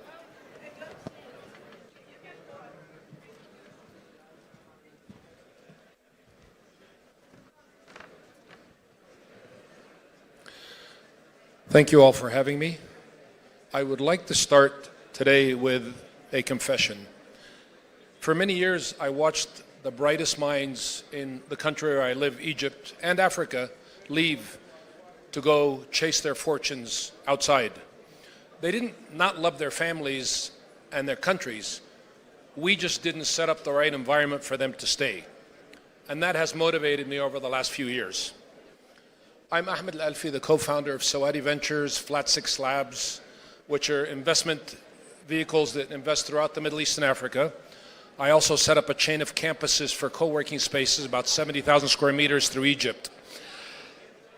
And I think really what we need to solve for is, what are we doing wrong, right? What's missing to support our young people that they feel that they have the opportunity and they should stay? So I've observed three different things. One of them is our minerals and natural resources get extracted, our best people get extracted, and the silent killer is the upside of the ones who remain get extracted by being put in back office jobs servicing companies overseas. Those are jobs that are being replaced by AI and robots faster than we can imagine. And if we don't figure out how to switch from extractive to creative, we're going to be left with nothing. Here's what gives me hope. I'm going to give you two examples of two companies. There's a company in Egypt called Cyware. They make semiconductors. They design semiconductors, the best in the world. Their chips can allow robots to taste and smell. Their top 6 PhDs all went to France, got their PhDs and came back to Egypt. They didn't stay, but they could have. That company ranked #1 on the Global Innovation Index in Egypt, and put Cairo on the global innovation cluster map globally on the World UN program, the UN analysis. Cairo ranked 96 2 years ago, 83rd last year, all because of one company. One company tilted the balance for a city and a country. Imagine if we had one of those in every capital, or if we had several of them in every capital. Another company is a company called Proteinia. A bunch of kids in Egypt. They developed the best protein design language model. And they went to a biocluster in France called Genopole. They didn't stay. They came back. And they took that knowledge, and they're currently building the first novel biopharmaceutical drug ever developed in Africa, ever. They're also doing some research, following up research with France, but the idea is what we want to fight is brain drain. These are examples of brain circulation. And that's really the change, is brain circulation with extraordinary companies. These companies made it, but that's not the norm. They're the exception. They found their way to France, to global knowledge, and eventually global markets. Not because we had developed a system to support them, but in spite of the absence of one. So if this can happen by accident, imagine what can happen by design if we all work together. I'm here to propose a partnership that's a little different. It's built on strategic interests. Unlike partnerships, there's one model going on right now, and it's built on infrastructure, loans, commodity extraction, dependency, and it offers roads and bridges in exchange for resources and labor and brains. It's efficient and it works. I'm proposing a different partnership. I'm proposing a brain circulation partnership where African scientists, engineers, entrepreneurs interact with European scientists, institutions, and eventually investors, gaining knowledge, credibility, and capital. I guess you're cutting me off. Okay, well, the last thing I want to say is what we need from governments is to play a very simple role, and the role is to be the connector of all these startups to Europe, okay? And these companies happened in spite of a lack of a resource.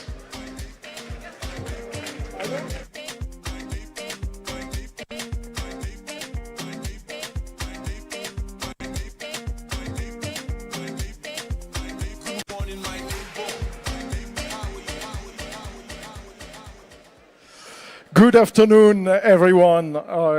My name is Antoine de Saint-Afrique. I'm the CEO of Danone. So I was wondering why the hell I've been invited to speak on that stage. And I first thought it was because of my name. It has Afrique in there. And then I thought, no, probably not. It's because I've got lots of friends around, starting with Bagway. That's probably more true. I mean, the reality is because I'm running a company that is extremely relevant to Africa. And has been in Africa for a very, very long time. Danone is a company with one mission, which is providing health through food to as many people as possible. And this applies enormously to Africa. It's a company that does it through science that is applied into everyday product. It is also a company that has the strong belief that performance and sustainability go absolutely hand in hand. We are the largest B Corp in the world. We are a company that works deep into the field with farmers. We are a company that believes that if your ecosystem is not working, your company will not be working. So that's probably why, next to being a friend to Bagway, I'm on this stage. Bagway. Yeah, thank you, Antoine. So I'm Senegalese. I come from Senegal. I'm a veterinarian, and I'm now leading a business in Senegal. I launched it 20 years ago. Why does a veterinarian launch a business? Because, you know, there is no reason why to grow the production of the cattle if there is no value chain, okay? If nobody purchases the milk, there is no reason why to produce more milk. And in West Africa, in Senegal, but in all the countries in West Africa, yes, there is a lot of consumption of fresh dairy products in the market, you know, these growing markets in the cities in Africa, but we import the powder. So, you know, all the dynamism of the market doesn't benefit to the upstream. So this was a tension I couldn't stand. So I revealed myself to be an entrepreneur, finally.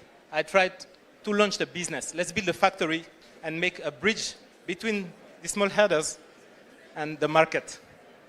So to do that, as a veterinarian, I had to learn many, many things. This is why I got into partnership, to go faster, you know? So I'm so proud to link these small herders with Danone. In fact, to link a small company with a crazy veterinarian CEO, with one of the biggest companies in the world. So I define myself really as a bridge builder. And Antoine, what do you think about that? Well, we are building bridge together. I mean, we are building bridge with a number of pillars. I mean, science is a pillar, and everything around nutrition is absolutely critical to what Bagore and I do. But the other pillar is the farmers. And this is something that we are doing together. Putting ourselves at farmers' level, so doing things when we grow the milk, when we grow the supply of milk, that are down into the field, at farmers' level. Doing it in a way that is farmers relevant. And farmers relevant means enabled by technology, enabled by financing, enabled by, well, IT systems, and you have incredible IT system, enabled by learning and teaching. You created a Milk Academy, we created at global level a Milk Academy. So really making things relevant and impactful at farmers' level. The second thing, or the third thing, is do it for the long run. So we have been together for 20 years, almost. When you grow a cow, it will take a certain time for it to give milk. When you teach the next generation farmers, it will take time. So it is about investing in the people. It is about investing in the long run and bridging together science and technology, nutrition, and farmers' impact is what we do for a living, isn't it? 20 years, yes. And so in this world, you know, it's tough to talk this way, you know. So for me, there is a proverb I love a lot in West Africa. They say that the world is an harmony of tensions, okay? And, you know, I've been experiencing that because I told you about the tension between the herders that didn't have access to the market and the booming markets in the cities in Africa. This was for me a big, big tension.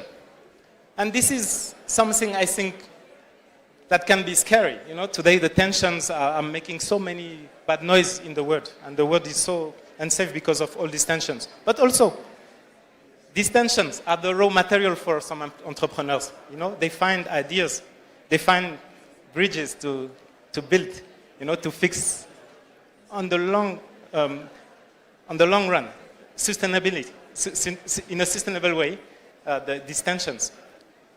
So this is what we've done with La Laiterie du Berger, and I want to add something here. You know, personally, I am very sensitive to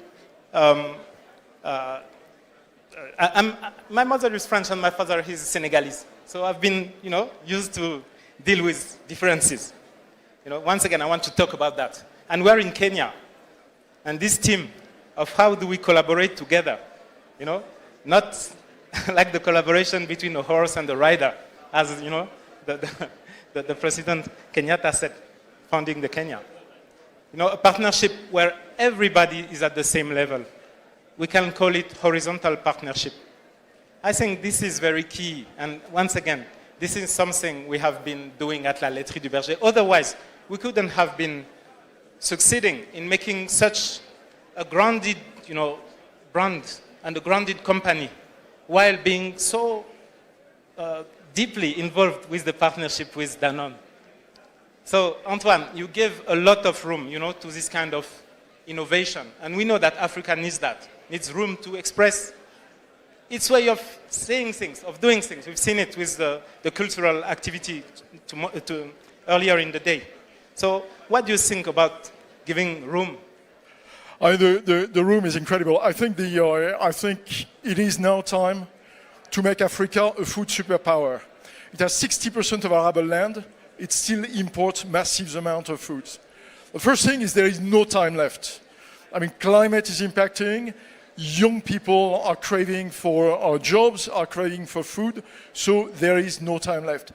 I think the second thing, and we've proven it with Bagore, is there is no excuse. I mean, there is no excuse. You can create models that work. You can create models that are impacting. I mean, we work across Africa with over 40,000 smallholder farmers, developing them, making them more impactful. They are technological solutions. They are product solutions. So the name of the game is, there is no time, there is no excuse. The only thing that is missing is the will to do it together, because no company will do it by its own and by itself. That's what we have been doing with you, Bagore. Yes. So, as a takeaway, I think, as an entrepreneur, what I want to share here, because as told, it was a company that had a mission to build a local value chain, etc., which really works. In the same time, it's a big business success. Today we are something like 50 million euros, and we are growing. We will become a regional company. So to my peer entrepreneurs, to go big, be open to partnership. Once again, a partnership in an horizontal way. It's not a way of losing your liberty, your freedom, or your sovereignty. It is a way to grow at the level we need to really build a sustainable Africa. And it works. We do it with you in Senegal. We do it in Tunisia with Delis. We do it here with Brookside. It works, so just do it. Thank you.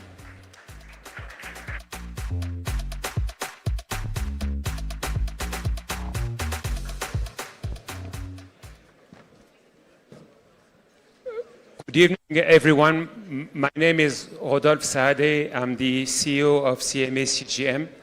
It's difficult for me to talk about my company without referring to my family, because CMA CGM is, first of all, a family story. I am of Lebanese origin.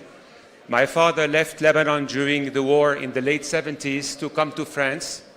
He invested 50,000 French francs in a company. There were 4 employees in 25 square meters. Today, the CMA CGM group is $55 billion, 171,000 employees. We operate 700 container ships across the world.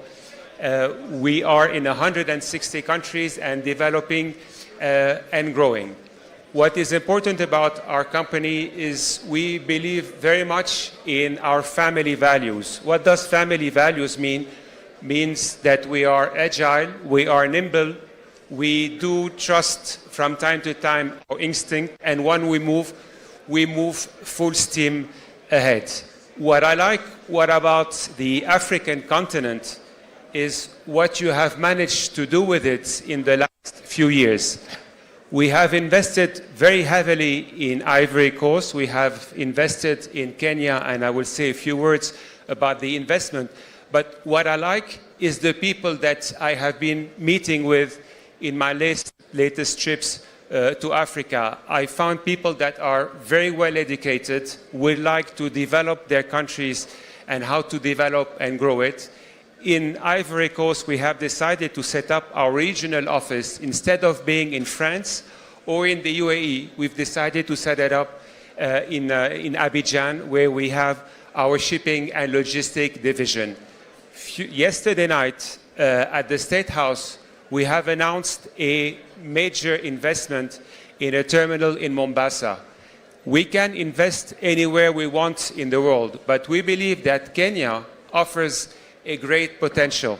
And I think that what we have decided to accomplish yesterday by investing quite a lot of money in a greenfield project is because we believe very much in the potential of Kenya and all the growth that you are developing.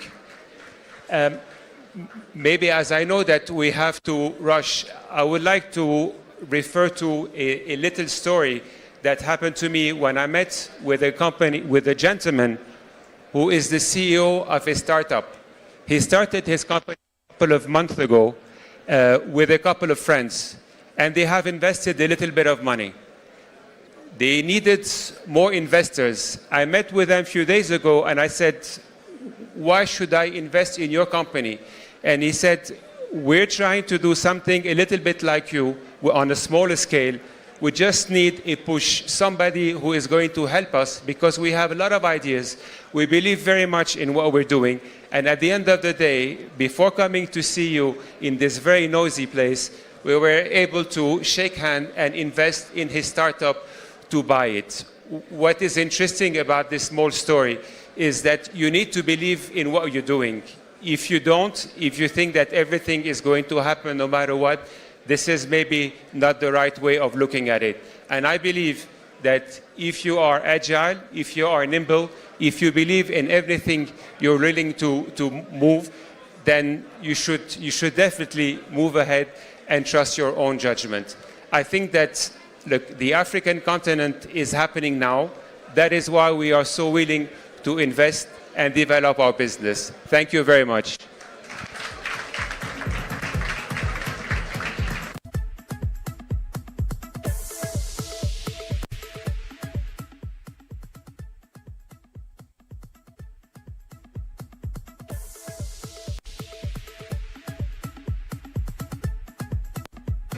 Check. Kindly, may we clear the walkway? Let's clear this way now. His Excellency, the President is joining us. Are you sure? So kindly, we're requesting that we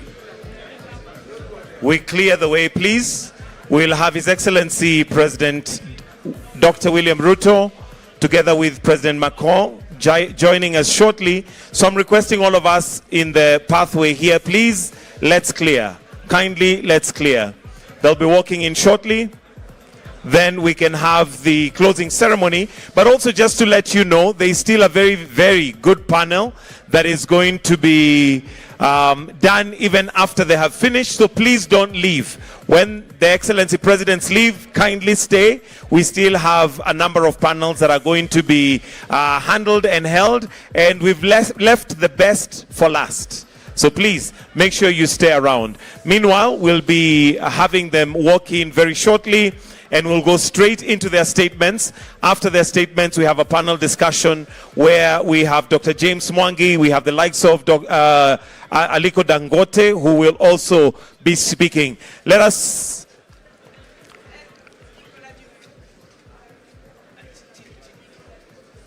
And Legal Adjufon. I hope I pronounced it correctly. CEO of PPI will also be speaking. So let us all rise. Kindly, let's all rise. All rise. His Excellency President Dr. William Samoei Ruto and His Excellency President Emmanuel Macron. Wonderful.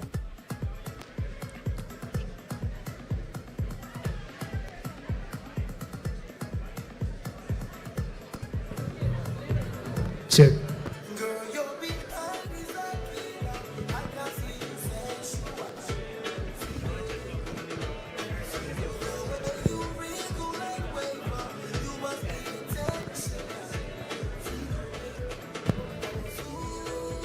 And again, just a reminder that after the presidential closing ceremony, please remain behind. We still have some exciting panels that are going to be taking place.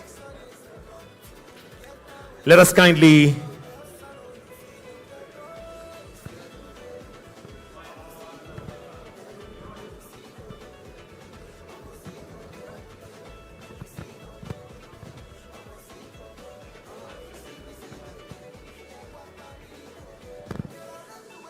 we may take our seats, please.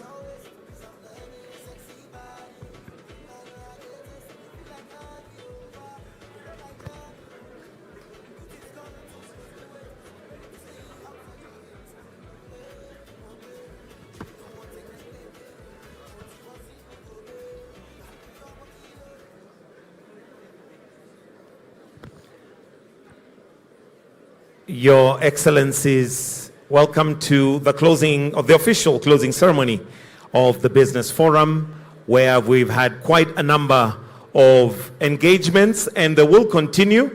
So Your Excellency, Dr. William Samoei Ruto, President of the Republic of Kenya, and Your Excellency, Emmanuel Macron, President of the French Republic, welcome to the official closing ceremony of the Business Forum.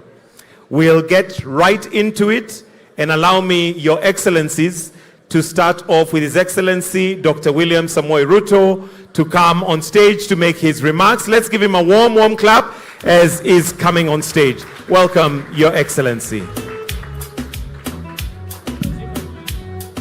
Thank you.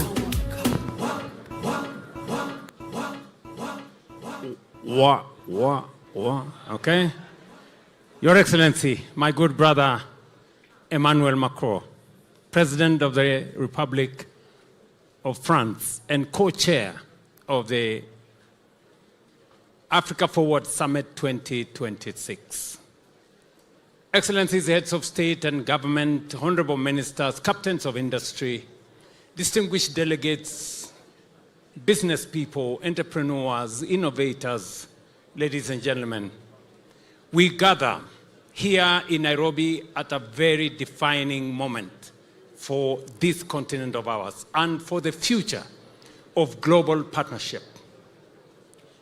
On behalf of the government and people of Kenya, I warmly welcome all of you to this city of Nairobi. Welcome.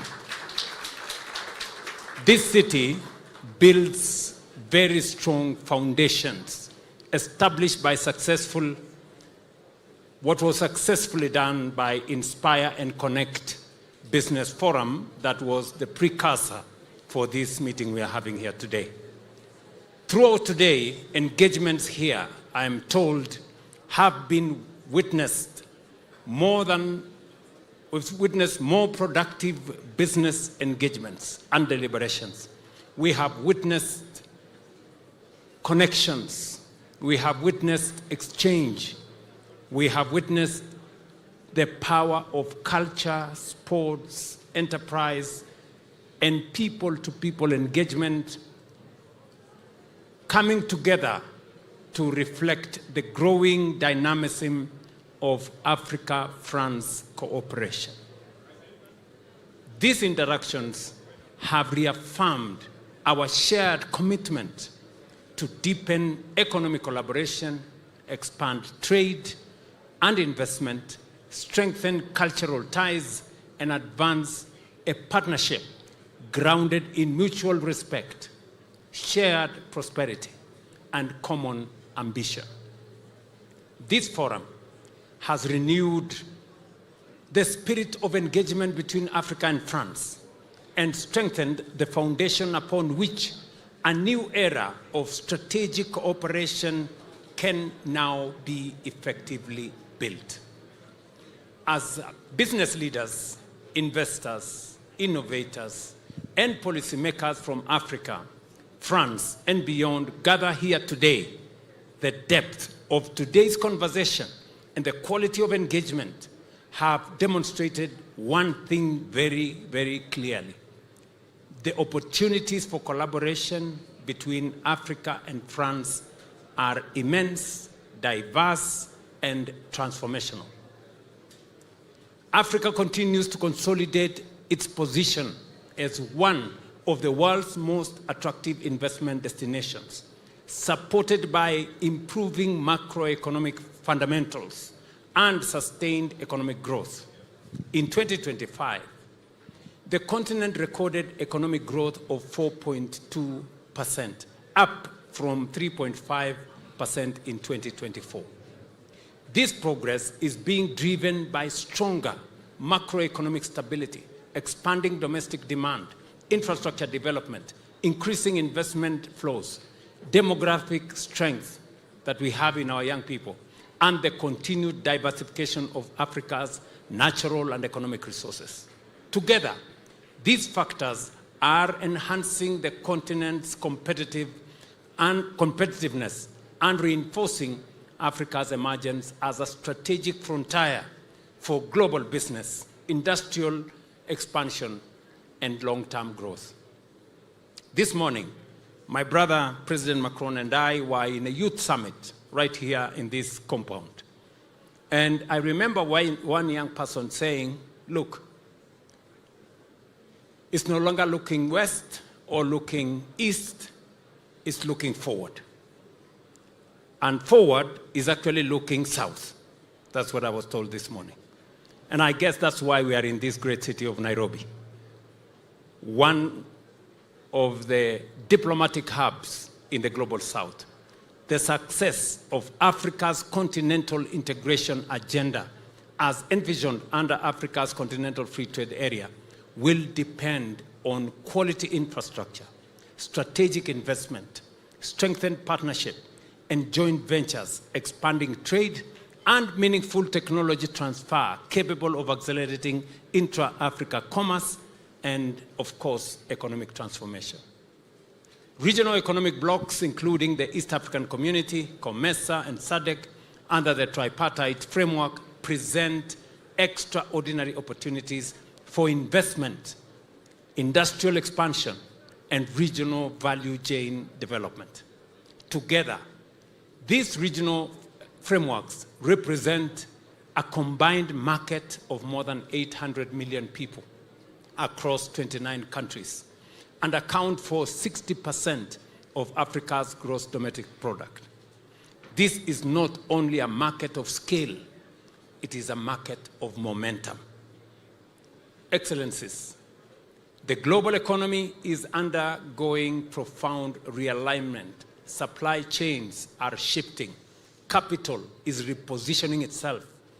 Nations and industries alike are seeking resilience, sustainability, efficiency, and stability. Africa, and indeed Kenya, stands at the center of this transformation.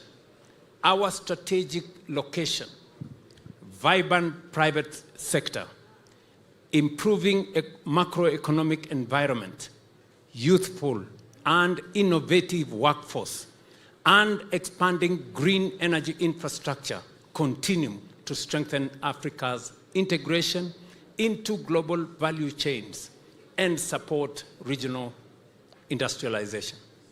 Kenya in particular has made significant progress in expanding export processing zones and special economic zones that continue to provide attractive incentives for investors and an enabling environment for business.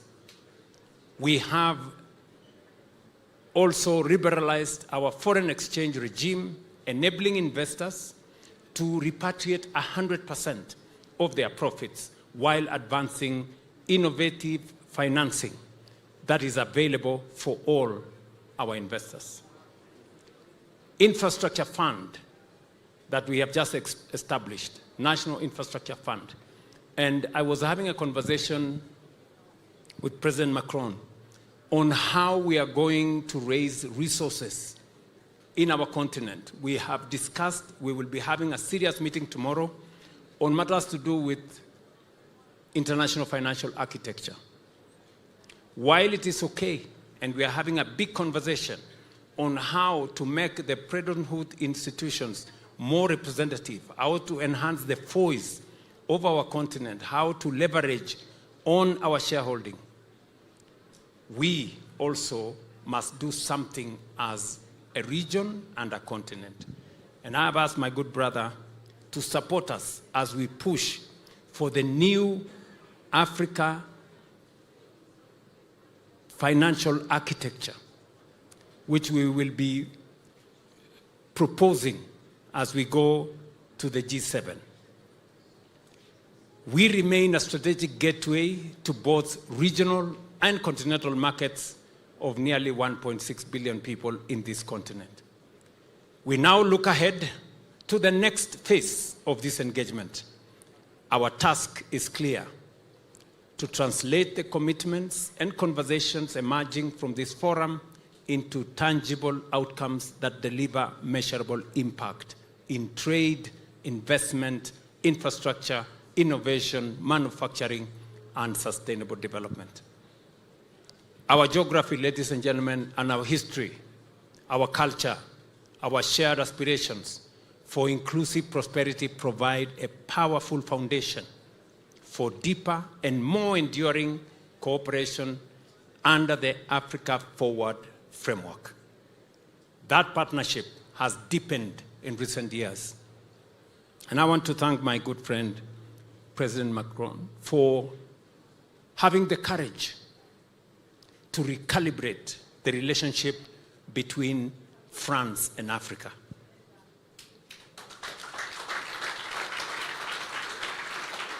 You know, and I want to tell President Macron that what you have done is the right thing to recalibrate our relationship. You understand very well that this is a continent of tremendous opportunity, resources, and wealth. And what we are doing as leaders in this continent is not to look for aid anymore. It's not to look for loans anymore.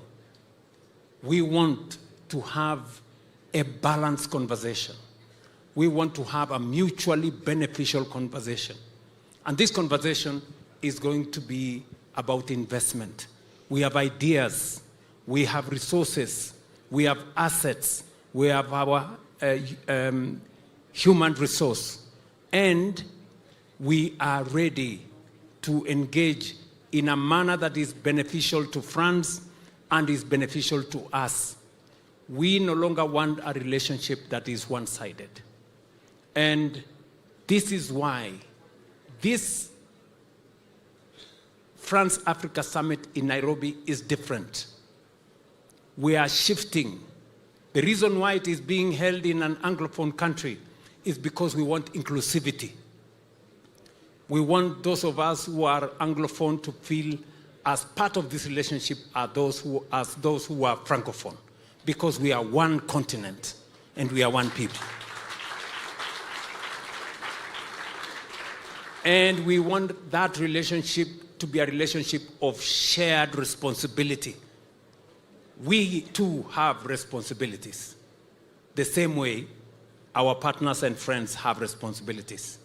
So we must appropriate our responsibilities. We must do our part as everybody else does their part. So congratulations, my good friend Macron. We will be going to the G7. And I will be asking my brother, as the leader of the G7 from June this year, to help us position this continent appropriately.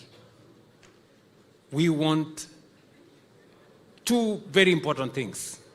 Number one, we want a functioning, representative, fair, international financial architecture. One that recognizes our opportunities, one that does not unfairly judge African economies. We want a fair credit rating mechanism that does not disadvantage our economies. And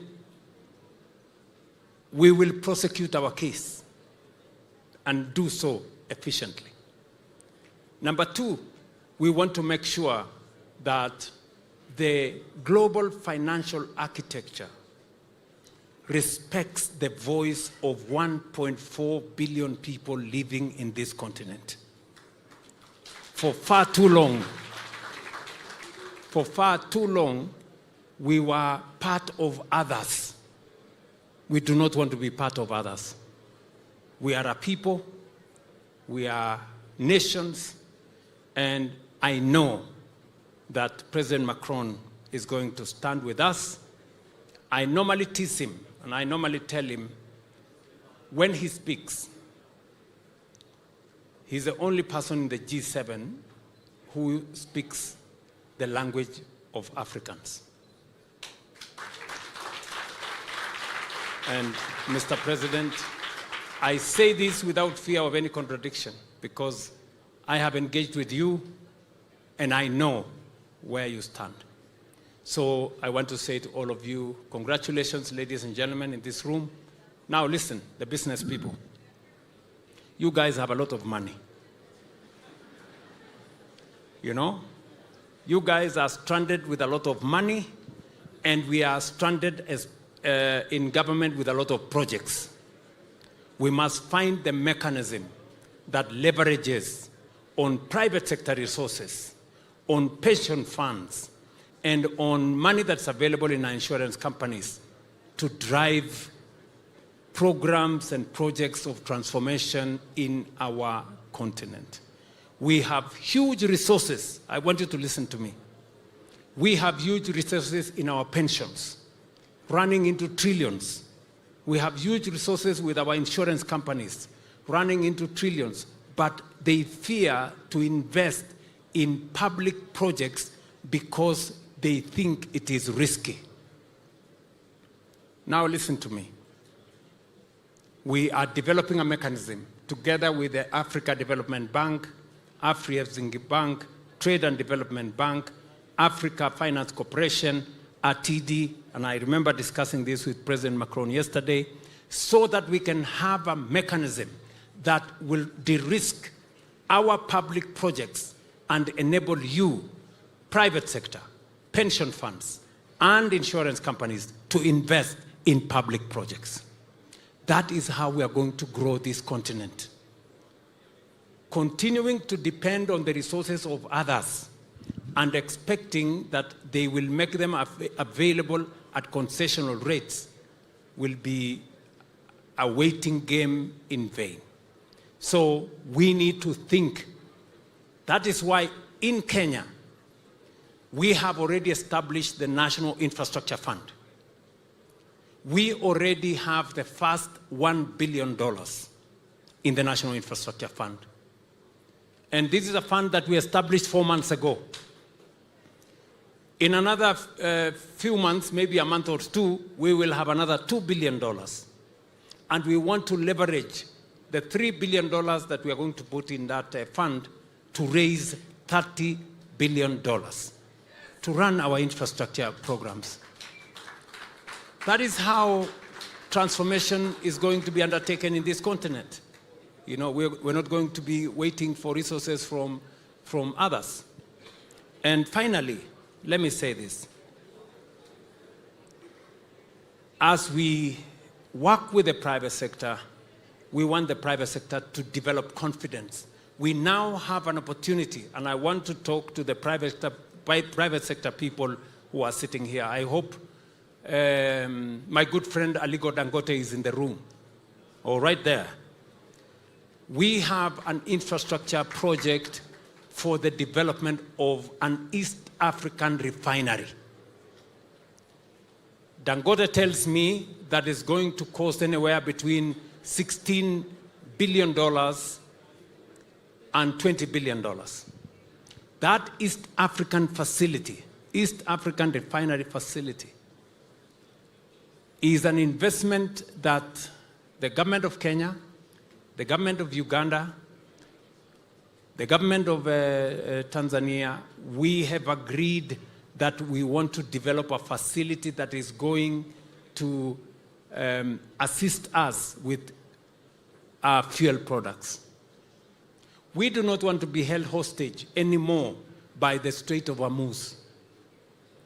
We do not want to be held hostage by wars that are started by other people. We have our own resources here, and we are saying we are going to use our African resources to industrialize our region. And that is why we have asked Aliko Dangote here to do a research. We have the port of Tanga, we have the port of Mombasa, we have the port of Lamu, and the rest in between, wherever they will find the most suitable location. From our perspective, because the crude pipeline was going to Tanga, we thought that is the best location. But we will not dictate to Aliko Dangote and the investors. But I want to also tell Aliko and all the other guys, you are not going to invest alone. Governments are also going to invest, so that when you make the money, we also make the money. Right? And we are going to invest so that we can de-risk that investment. I am going to use resources from my National Infrastructure Fund to invest in the refinery, so that we can share in the profits that come, and we can assist our private sector to de-risk the investments they are going to put in these projects and make those projects viable and make them cost-effective. Let me give you another opportunity. We are building a new airport in Nairobi. It's going to cost us around $1.5 billion. There is an opportunity for investment. Are there any business people in this room? Or these are tourists? They are right here. Yes, I can see them here. So there is an opportunity for you to invest with us. Government of Kenya is going to put in 20%, bring the rest of the money. Let's build the airport.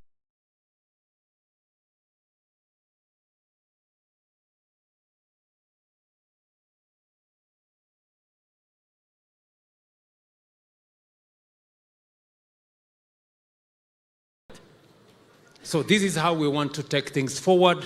That is how we are going to build public infrastructure. That is how we are going to use private-public partnership to drive African transformation. And that is what we are going to do going forward. Let me conclude this by saying that we need to mobilize domestic resources. I will give you an example. We have mobilized in the last 3 years $4 billion and built a whole housing ecosystem without borrowing a cent from any bank, not from the World Bank, not from IMF, not from anybody. There is opportunity for us to mobilize domestic resources. And we want to work with the private sector to see how we can do that in a way that benefits everybody. I run the risk of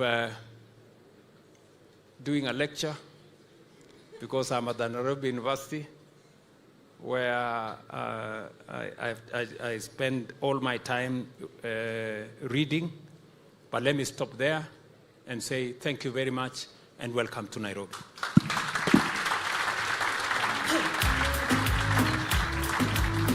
Great. Now it's my moment to invite my good friend and brother, the President of France, Emmanuel Macron.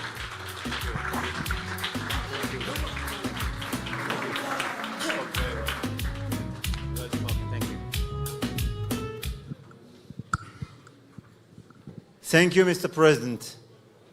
Dear William, Mr. Prime Minister, ministers, please. Ministers, ambassadors, business leaders, I'm extremely happy to be here and thank you.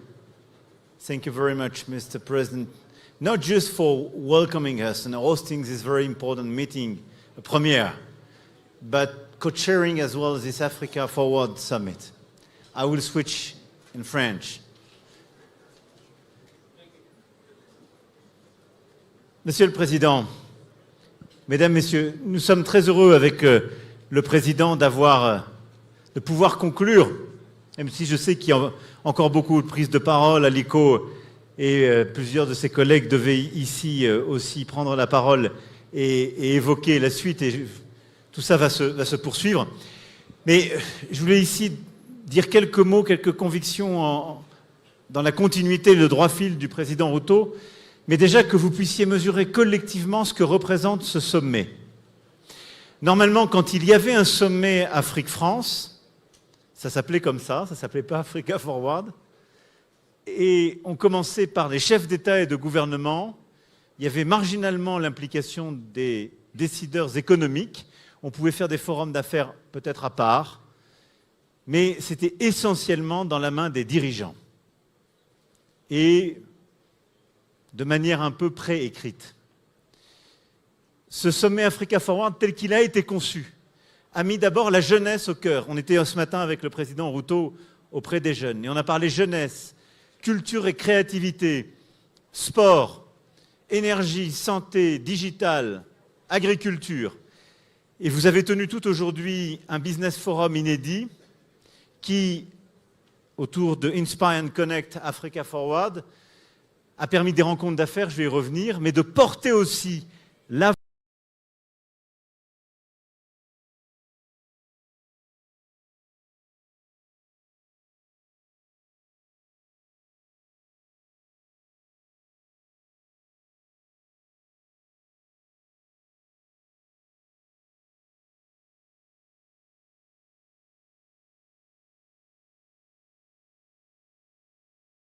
voix des chefs de remercier,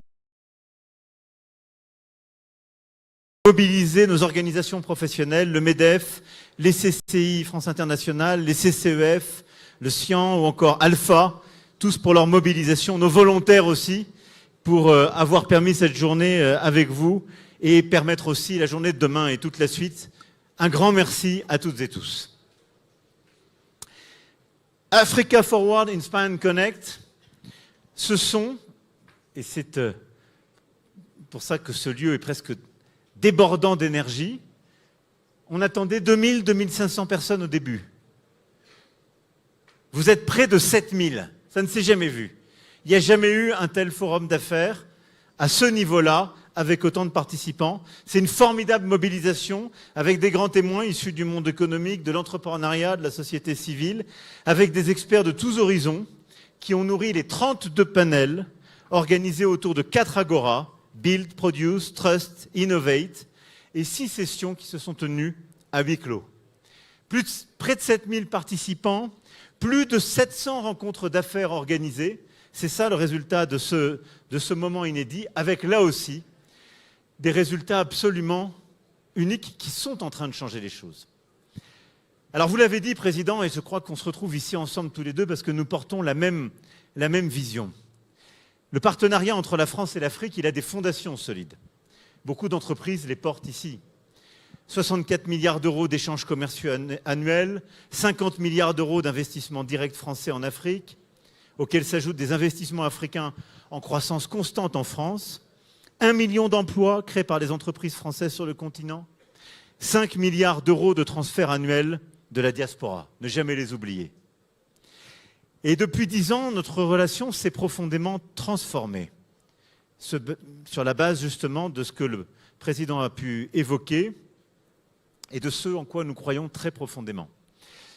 Et au fond, il y a un regard qui a changé, le Président l'a dit très bien, qu'on est en train de changer, que les entreprises françaises sont en train de changer, il faut encore accélérer.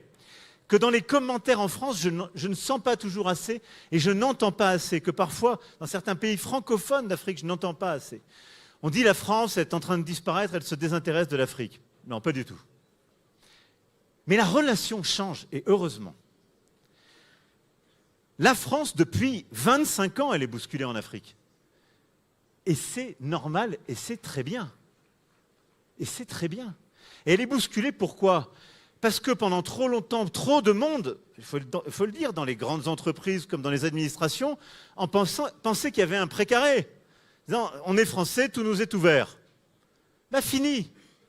Les Chinois sont arrivés, les Turcs, les Américains, beaucoup d'autres, et beaucoup d'autres Africains, et on dit, on est plus compétitifs que vous, on est meilleurs que vous, et ils ont pris des parts de marché. Et des pays qui se sont développés ont donné ces parts de marché à des gens qui étaient plus compétitifs que nous. Et alors ? L'Afrique se développe de manière inédite. C'est le continent le plus dynamique au monde. L'année dernière, plus de croissance que l'Asie du Sud-Est. C'est un continent où il y a plus d'1 milliard de jeunes de moins de 30 ans. Il faut juste que nous, et c'est ce qu'on fait ces dernières années, Français et Européens, on se réveille. Et on s'est réveillé. L'AFD s'est remobilisée avec elle dans ce partenariat avec BPI-France, tout ce qu'on a fait ces dernières années.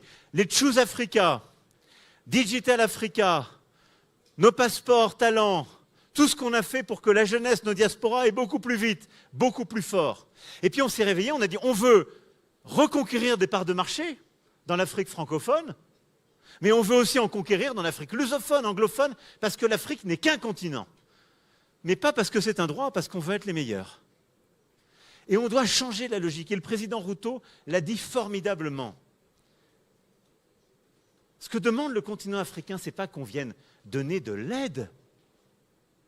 Ils veulent qu'on vienne investir. Ils ne veulent pas qu'on vienne expliquer ici ce qui est bon et qui correspond à notre offre, parce qu'on aurait, nous, on est très bon dans tel et tel domaine, on va vous expliquer, vous en avez besoin, vous ne l'aviez pas compris, on arrive. Ça ne marche plus. Il faut co-construire avec le continent africain et dire où est-ce que le business veut se développer, dans l'énergie, dans les infrastructures, dans l'éducation, dans l'agriculture, dans la santé, et ensemble, on co-investit, on coproduit. Cette révolution conceptuelle, c'est celle qu'on a mis en marche ces dernières années.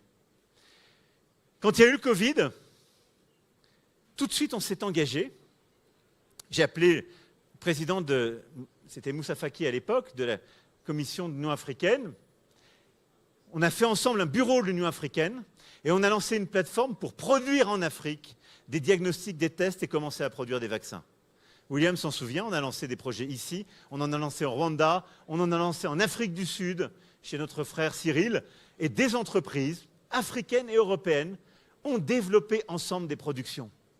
Parce que le continent africain en avait marre juste de recevoir nos médicaments produits ailleurs, parce que la réalité était la suivante, l'Afrique c'était 20% des besoins de vaccins, 1% de la production de vaccins.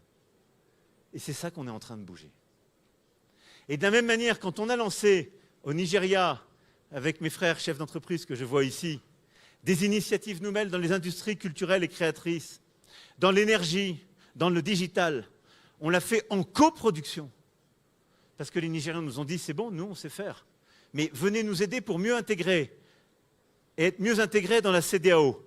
Parce que être en partenariat avec des entreprises du monde francophone comme les vôtres, c'est intelligent pour nous, pour mieux travailler avec la Côte d'Ivoire, avec le Sénégal et aller plus loin dans l'intégration régionale. Et donc toute la stratégie qu'on mène depuis 10 ans, c'est une stratégie de réveil, de changement de regard, de respect, de partenariat mutuel, qui dit, 1, nos diasporas en France sont une chance. On a des millions de jeunes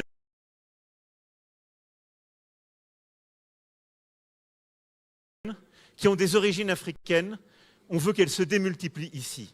2, on veut que nos entreprises françaises, les emplois, les embauches, pour être en quelque sorte des accélérateurs de croissance sur le continent.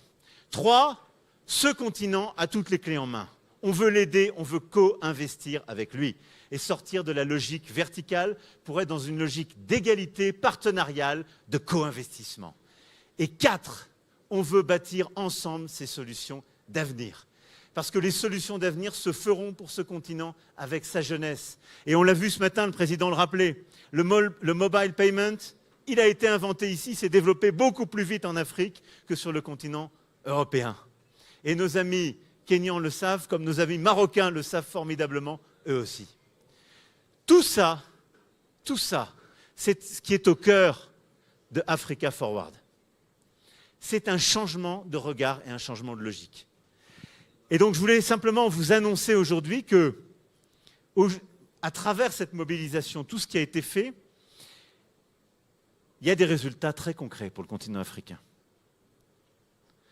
Aujourd'hui, par votre mobilisation et ce qui a été fait, ce sont 23 milliards d'euros d'investissement annoncés pour le continent africain. 23 milliards d'euros.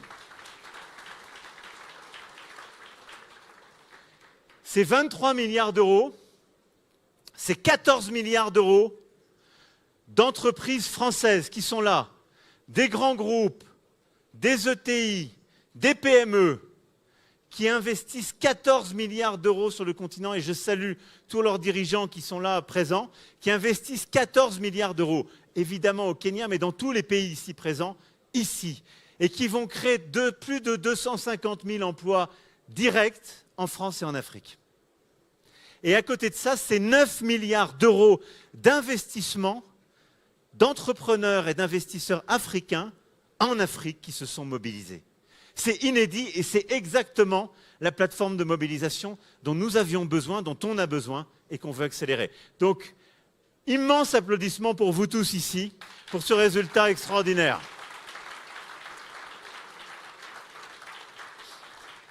Et moi, je veux remercier vraiment les entreprises françaises qui sont mobilisées, qui sont là. On a beaucoup parlé d'Orange, on a vu tout à l'heure Canal+, on a vu Biomérieux, on a les entreprises qui sont dans le secteur, en effet, aussi de la santé, Castel et d'autres, Sidovica.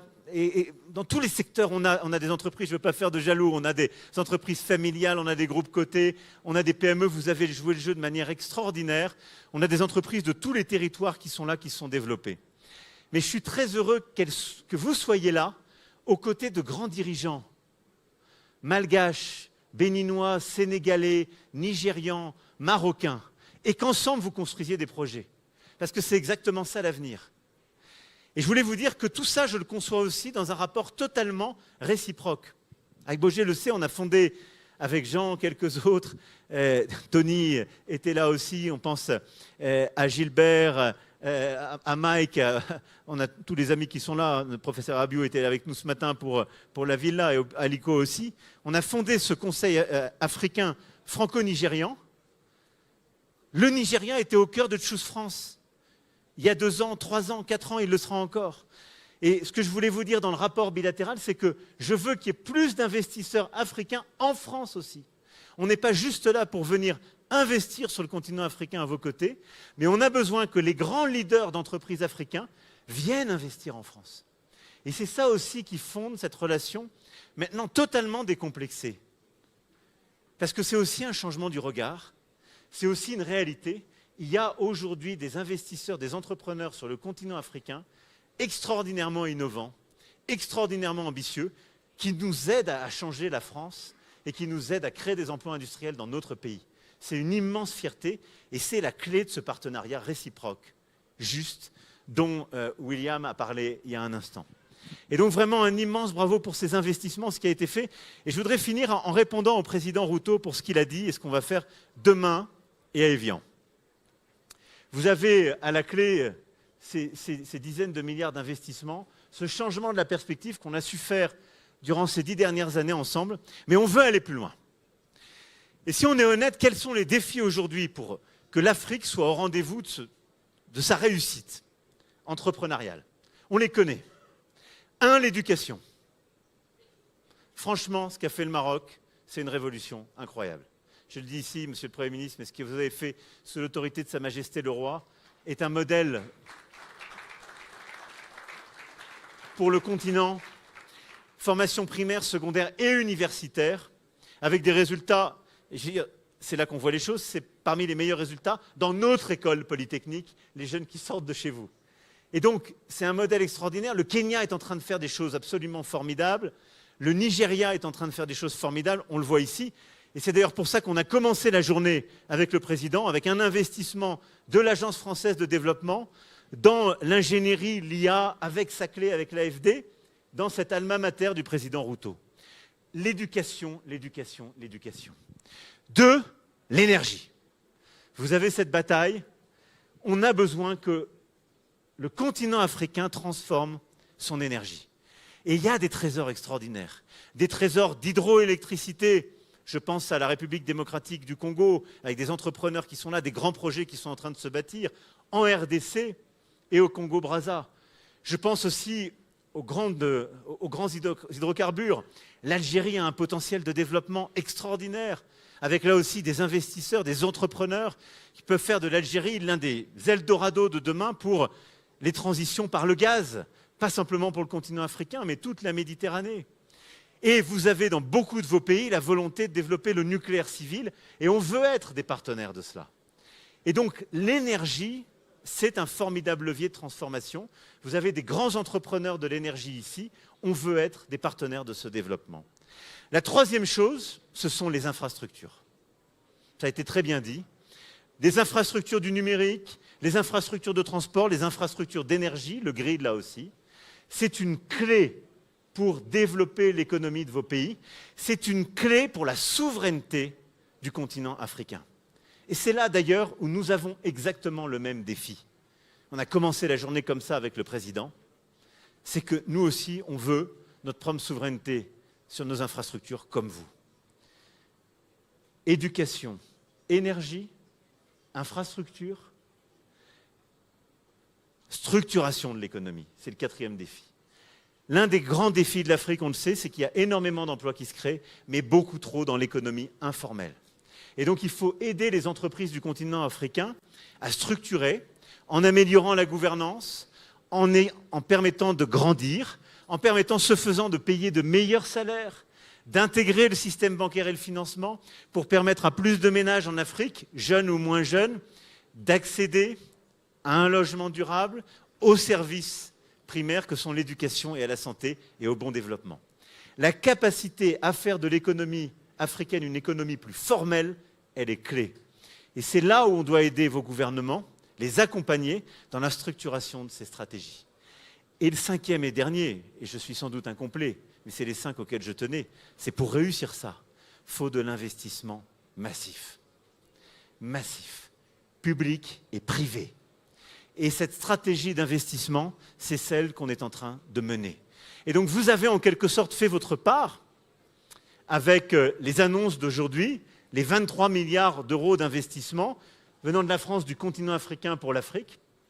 Mais ce qu'on veut faire demain et au G7, c'est de structurer un cadre d'investissement pour le continent africain. Il n'y a aucune raison aujourd'hui pour qu'il y ait si peu d'investissements privés qui viennent sur un continent plein d'énergie et de jeunesse comme le vôtre. Et donc dans ce continent, si on veut réussir à monter la chaîne de valeur, qui est le cœur des défis si on veut réussir la montée dans l'économie formelle, l'Afrique est un continent où on ne doit pas simplement extraire les matières et les minerais, on doit les transformer, on doit créer de l'industrie, on doit avoir une agriculture intelligente pour la structurer et avoir toutes ces opportunités. Si on veut ça, il faut de l'investissement massif. Pour ça, il faut qu'on arrive à résoudre la question du rating des pays et de beaucoup des entreprises et de la notation. Et il faut qu'on arrive à résoudre le traitement du risque pour les investisseurs, souvent non africains, et parfois certains investisseurs africains. Il y a 6 ans ensemble, on a lancé à Paris, 5 ans, c'était le sommet pour le financement des économies africaines, on a bâti une stratégie d'émission des droits de tirage spéciaux du FMI pour les réallouer en Afrique. On a réussi notre pari, plus de 100 milliards de droits de tirage spéciaux ont été réalloués sur le continent africain. Initiative franco-africaine. Ça a permis avec le FMI de faire quoi? De développer des projets aux côtés des États de manière clé. Il y a eu une dizaine de programmes. C'était une première étape. Deuxième étape, à Paris, juillet 2023, William était là. On s'est battu, beaucoup de dirigeants étaient là. Le pacte de Paris pour les peuples et la planète. Et là, on a dit, il faut plus de leviers. Et on était tous les deux à une table ronde avec le président de la Banque mondiale, la directrice générale du FMI. On a dit, on augmente le levier pour que quand on met de l'argent du FMI et de la Banque mondiale, ça déclenche à chaque fois le même argent du privé. On a complètement transformé l'effet de levier. Il y a beaucoup plus d'argent privé qui est venu en déclenchement. Il reste un problème qu'on n'a pas résolu. Et on doit le résoudre entre demain et Évian. C'est qu'aujourd'hui, on n'a pas de vrais mécanismes qui garantissent les premières pertes. Et donc, on doit réussir à traiter la question de la notation de beaucoup d'États africains qui sont souvent sous B-, parce que le programme MIGA de la Banque mondiale a permis de rendre éligibles à des garanties jusqu'à B-, en dessous, fini. Donc, il n'y a qu'une quinzaine d'États africains éligibles. Mais on doit réussir surtout à avoir des vrais mécanismes de première perte. Il y a beaucoup de mécanismes aujourd'hui qui prennent les deuxièmes pertes. Mais ça ne suffit pas. Ce qui fait qu'on a énormément de banques, de fonds d'investissement, d'entrepreneurs, parfois africains, mais surtout non africains, qui ne viennent pas investir ici. La solution existe, et elle existe ici au Kenya, c'est Atidi. Et le président de la BAD est venu me voir il y a quelques semaines, m'a dit, il faut qu'on regarde avec ça, ça marche, c'est de la première perte. Donc nous, Français, on va co-investir à vos côtés, rentrer au capital d'ATD, pour se mettre aux côtés de nos frères africains et de quelques autres. Mais on va surtout structurer ensemble, demain avec nos frères africains et William, le tour de piste qui va nous permettre de faire d'ATD la vraie plateforme, le vrai mécanisme de garantie sur les premières pertes pour le continent africain. Et on va ensemble tous les deux aller à Évian à la mi-juin pour convaincre le G7 d'endosser cela et que toutes les économies les plus riches nous accompagnent pour mettre cette sécurité derrière.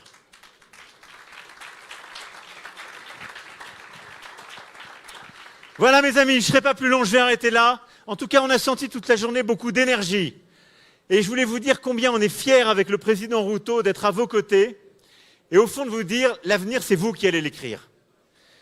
Les plus jeunes comme les moins jeunes, mais ceux qui portent l'avenir de ce continent, que vous soyez entrepreneuses, entrepreneurs, artistes, académiques, chercheurs ou chercheuses, journalistes, sportifs. Et avec ce forum, vous avez, je crois, ouvert une ère nouvelle. Mais avec ces 23 milliards d'euros d'investissement annoncés aujourd'hui, et tout ce qu'on va lancer, c'est une ère nouvelle qui s'ouvre. Et elle s'ouvre aujourd'hui à Nairobi, dans votre alma mater, Monsieur le Président, mon cher William, et il n'y aura plus de retour en arrière. On va ensemble coproduire, co-investir, co-inventer, parce que c'est le sens de la nouvelle relation entre la France, l'Europe, entre nous et le Kenya et tout le continent africain. Merci beaucoup.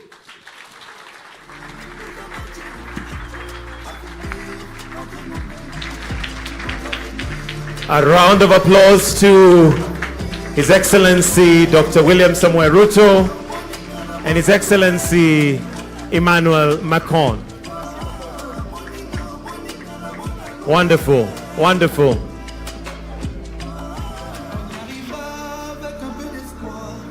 Thank you, Your Excellencies.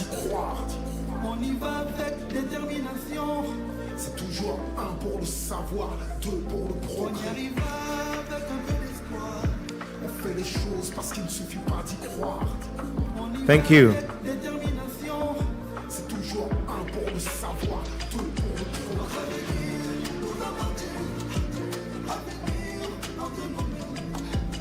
So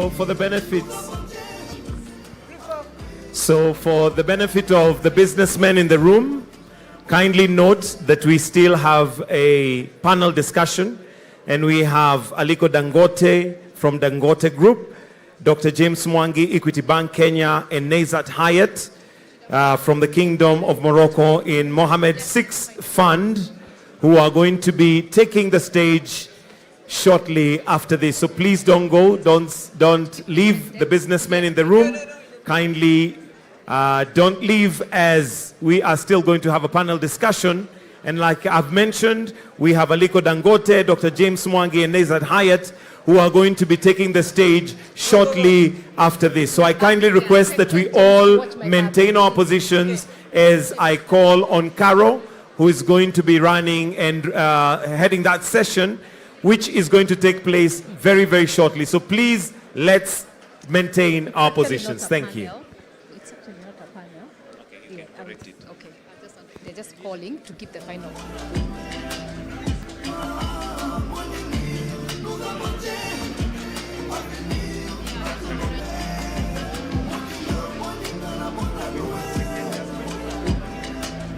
Okay, I know you want to leave. We want to hear these final leaders of Dangote, James Mwangi, Tony Alimulu, and if the presidents are not in a hurry, they can hear the last word from the business sector.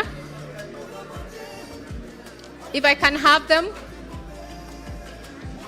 up on the stage. Nazer, Samad, yeah.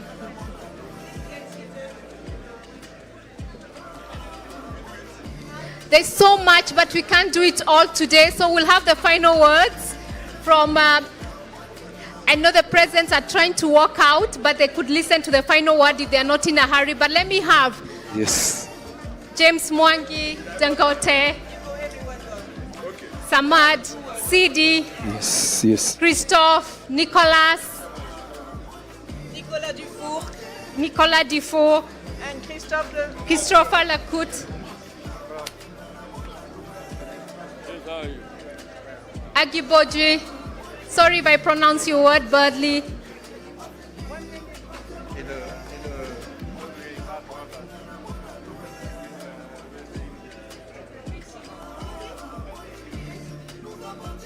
Mais tu fais pas. Okay.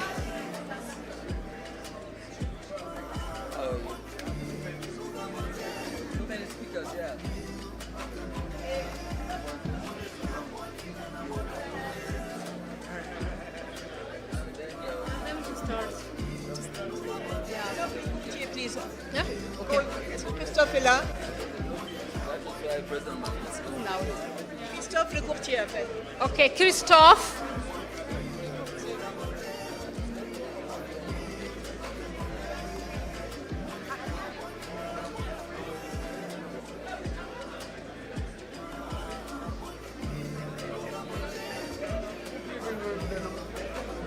Okay, just waiting for the music to die down.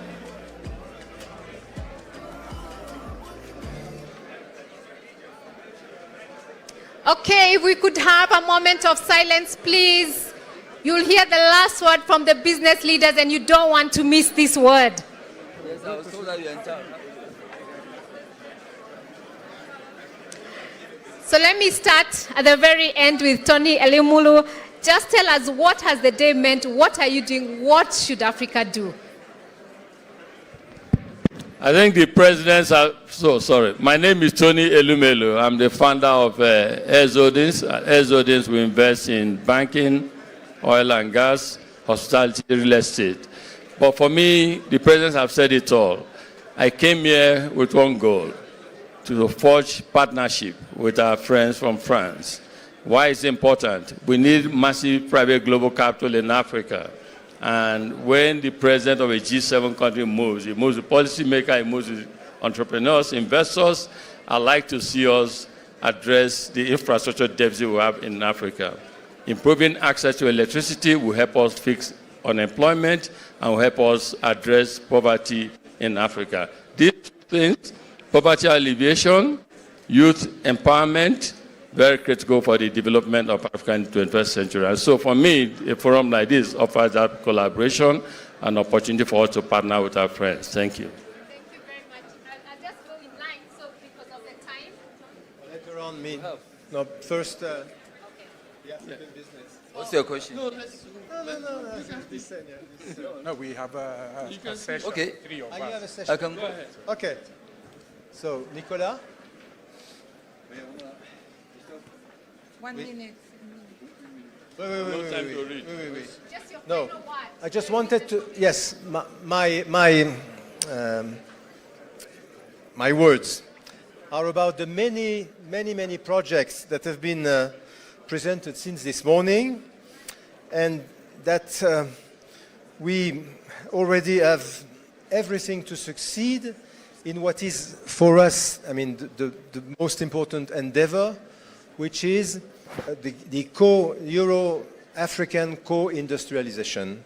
But what we see, or what I've heard, is that we have the ideas, we have the financing, we have the leaders, we see ecosystems and value chains beginning to emerge.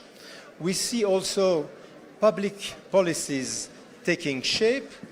But my conviction, I'll be very short, is that to succeed, there's only one solution, is to join forces, but more than that, invent a new way of working between the public and the private sector, between financiers and project leaders, between startups and multinationals, between stakeholders on both sides of the Mediterranean. You can count on AFD to fully commit to this endeavor. And as it's my first day here as CEO of AFD, you can sure I'll do everything I can to go in that direction. Thank you very much. Thank you for that commitment. I'll leave these three, will be my last three, so I'll go to these three. What's your last word? Do you have a commitment, or what's the last word you'd like to tell the business community this evening? My last word is that Africa doesn't lack resources. Africa doesn't lack ambition. Africa is ready for business, for co-invention, co-creation, co-investment, co-industrialization, and we welcome working with Team France, Team Europe. Thank you very much. My last word is humility, in the sense that we always need to remember that our North Star for us businessmen and bankers is the entrepreneur. And we never must forget that the life of entrepreneurs is tough, very, very tough. So we need to put ourselves at the level of women and men who have been brave enough to dive in the river, which is not always our case, but we have the power and we need to help them. Thank you. My name is Aigoje Aigi Mokwede. I chair Access Holdings, amongst other institutions.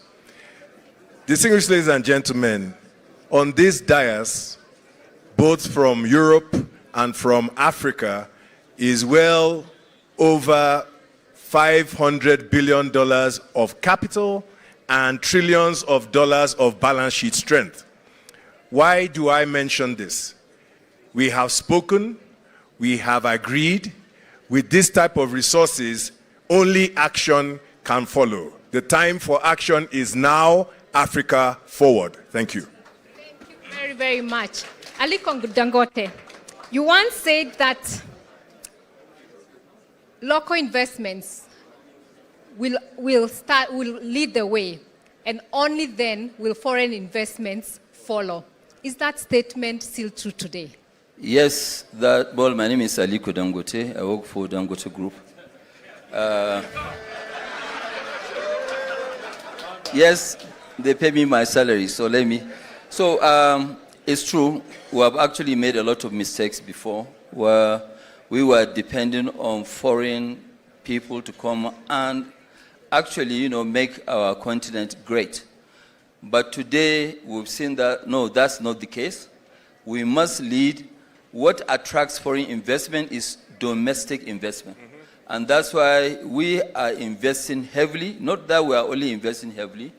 We are actually trying to make sure we provide whatever Africa needs. And then I'm sure the foreigners will follow. We have committed now from 2026 to 2030, $45 billion in new investments. Amen. Yes, and Mr. President talked about the East African refinery. It will happen, it will start this year. Thank you. Thank you for that commitment. And Naza, will sovereign funds transform Africa? Kenya is in the process of one. Will that be the solution for Africa? Yes. Well, thank you. My first message is that if we exist today, the Mohammed VI Investment Fund, it's thanks to a vision, the vision of our leader. He had really a double vision. The first one, it was in 2014 in a speech in Ivory Coast when he called Africa to trust Africa and also to rather go for mutually benefited partnership rather than assistance. The second vision he had during COVID, he announced the launch of the Mohammed VI Investment Fund.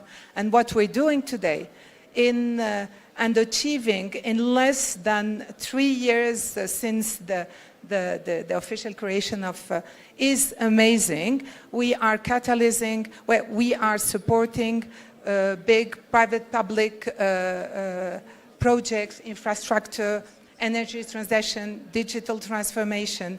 And on the other hand, we are the catalyst to not only invest, but also crowd in capital to support and to accelerate the growth of our companies in different sectors and in all, and how shall I say, and ensure a continuum of financing.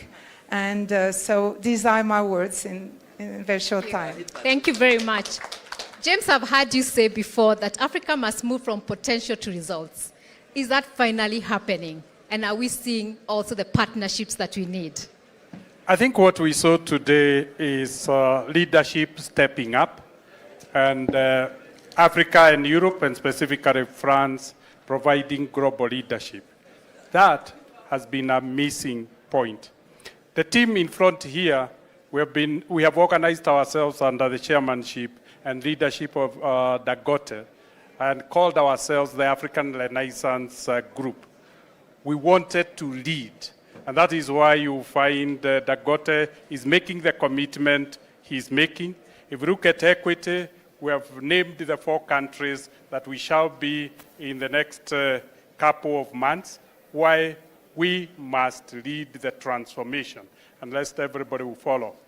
We are lucky that the movement is right. The world is resetting, and in that resetting, Africa has proven to be very relevant and an indispensable partner to the global reset. And as a result, we could say there is a tailwind. The endowment of Africa with a wonderful demographic structure, natural resources, particularly energy potential, raw materials, then positions Africa that what it has been waiting for is capital. Today what we have seen is the coming together of French and African capital to unlock that opportunity. Africa is ceasing to be the risky continent to the land of opportunity, and not of the potential, but of wealth creation. Thank you. I think you've all said what's happening. And what we've heard, I think, from these leaders representing all of us is that something is happening in Africa. And what we need to do is scale up and push it further, because Africa will only be developed by us and with the partners. And actually wore this French dress today and accessorized with a Kenyan necklace to show the partnership we can have together as Africa, as a symbol of our partnerships together, and what has been demonstrated by our presidents, but also by our private sector. They're all working together. I think James was here earlier showing what can happen to tea to be exactly like champagne. You know, those are the partnerships we are looking for. But Dangote and others are saying we are also moving deeper into Africa and expanding. And that's what we're going to look up to. So thank you, everyone. And Carlo, if you allowed me to say, yes, that is because of collaboration. Collaboration. It is Muranga as a producer, it's Equity as a facilitator, is Champagne as a knowledge partner, is CILAD as a research partner, and of course, access to market using an established marketing network in France. It takes a village to bring a child. It will take the world to unlock the opportunities in Africa.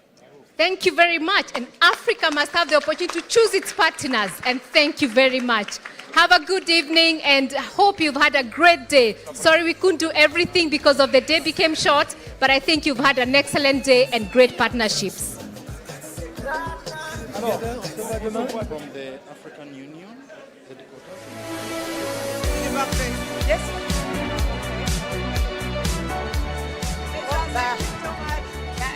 Oh la la, you're so great. No, but I didn't. How was it? I always No, look for you. Give an opportunity. No, did you like You are big, big, big. Oh, yeah. Oh, no. You always do. Yeah, this is incredible.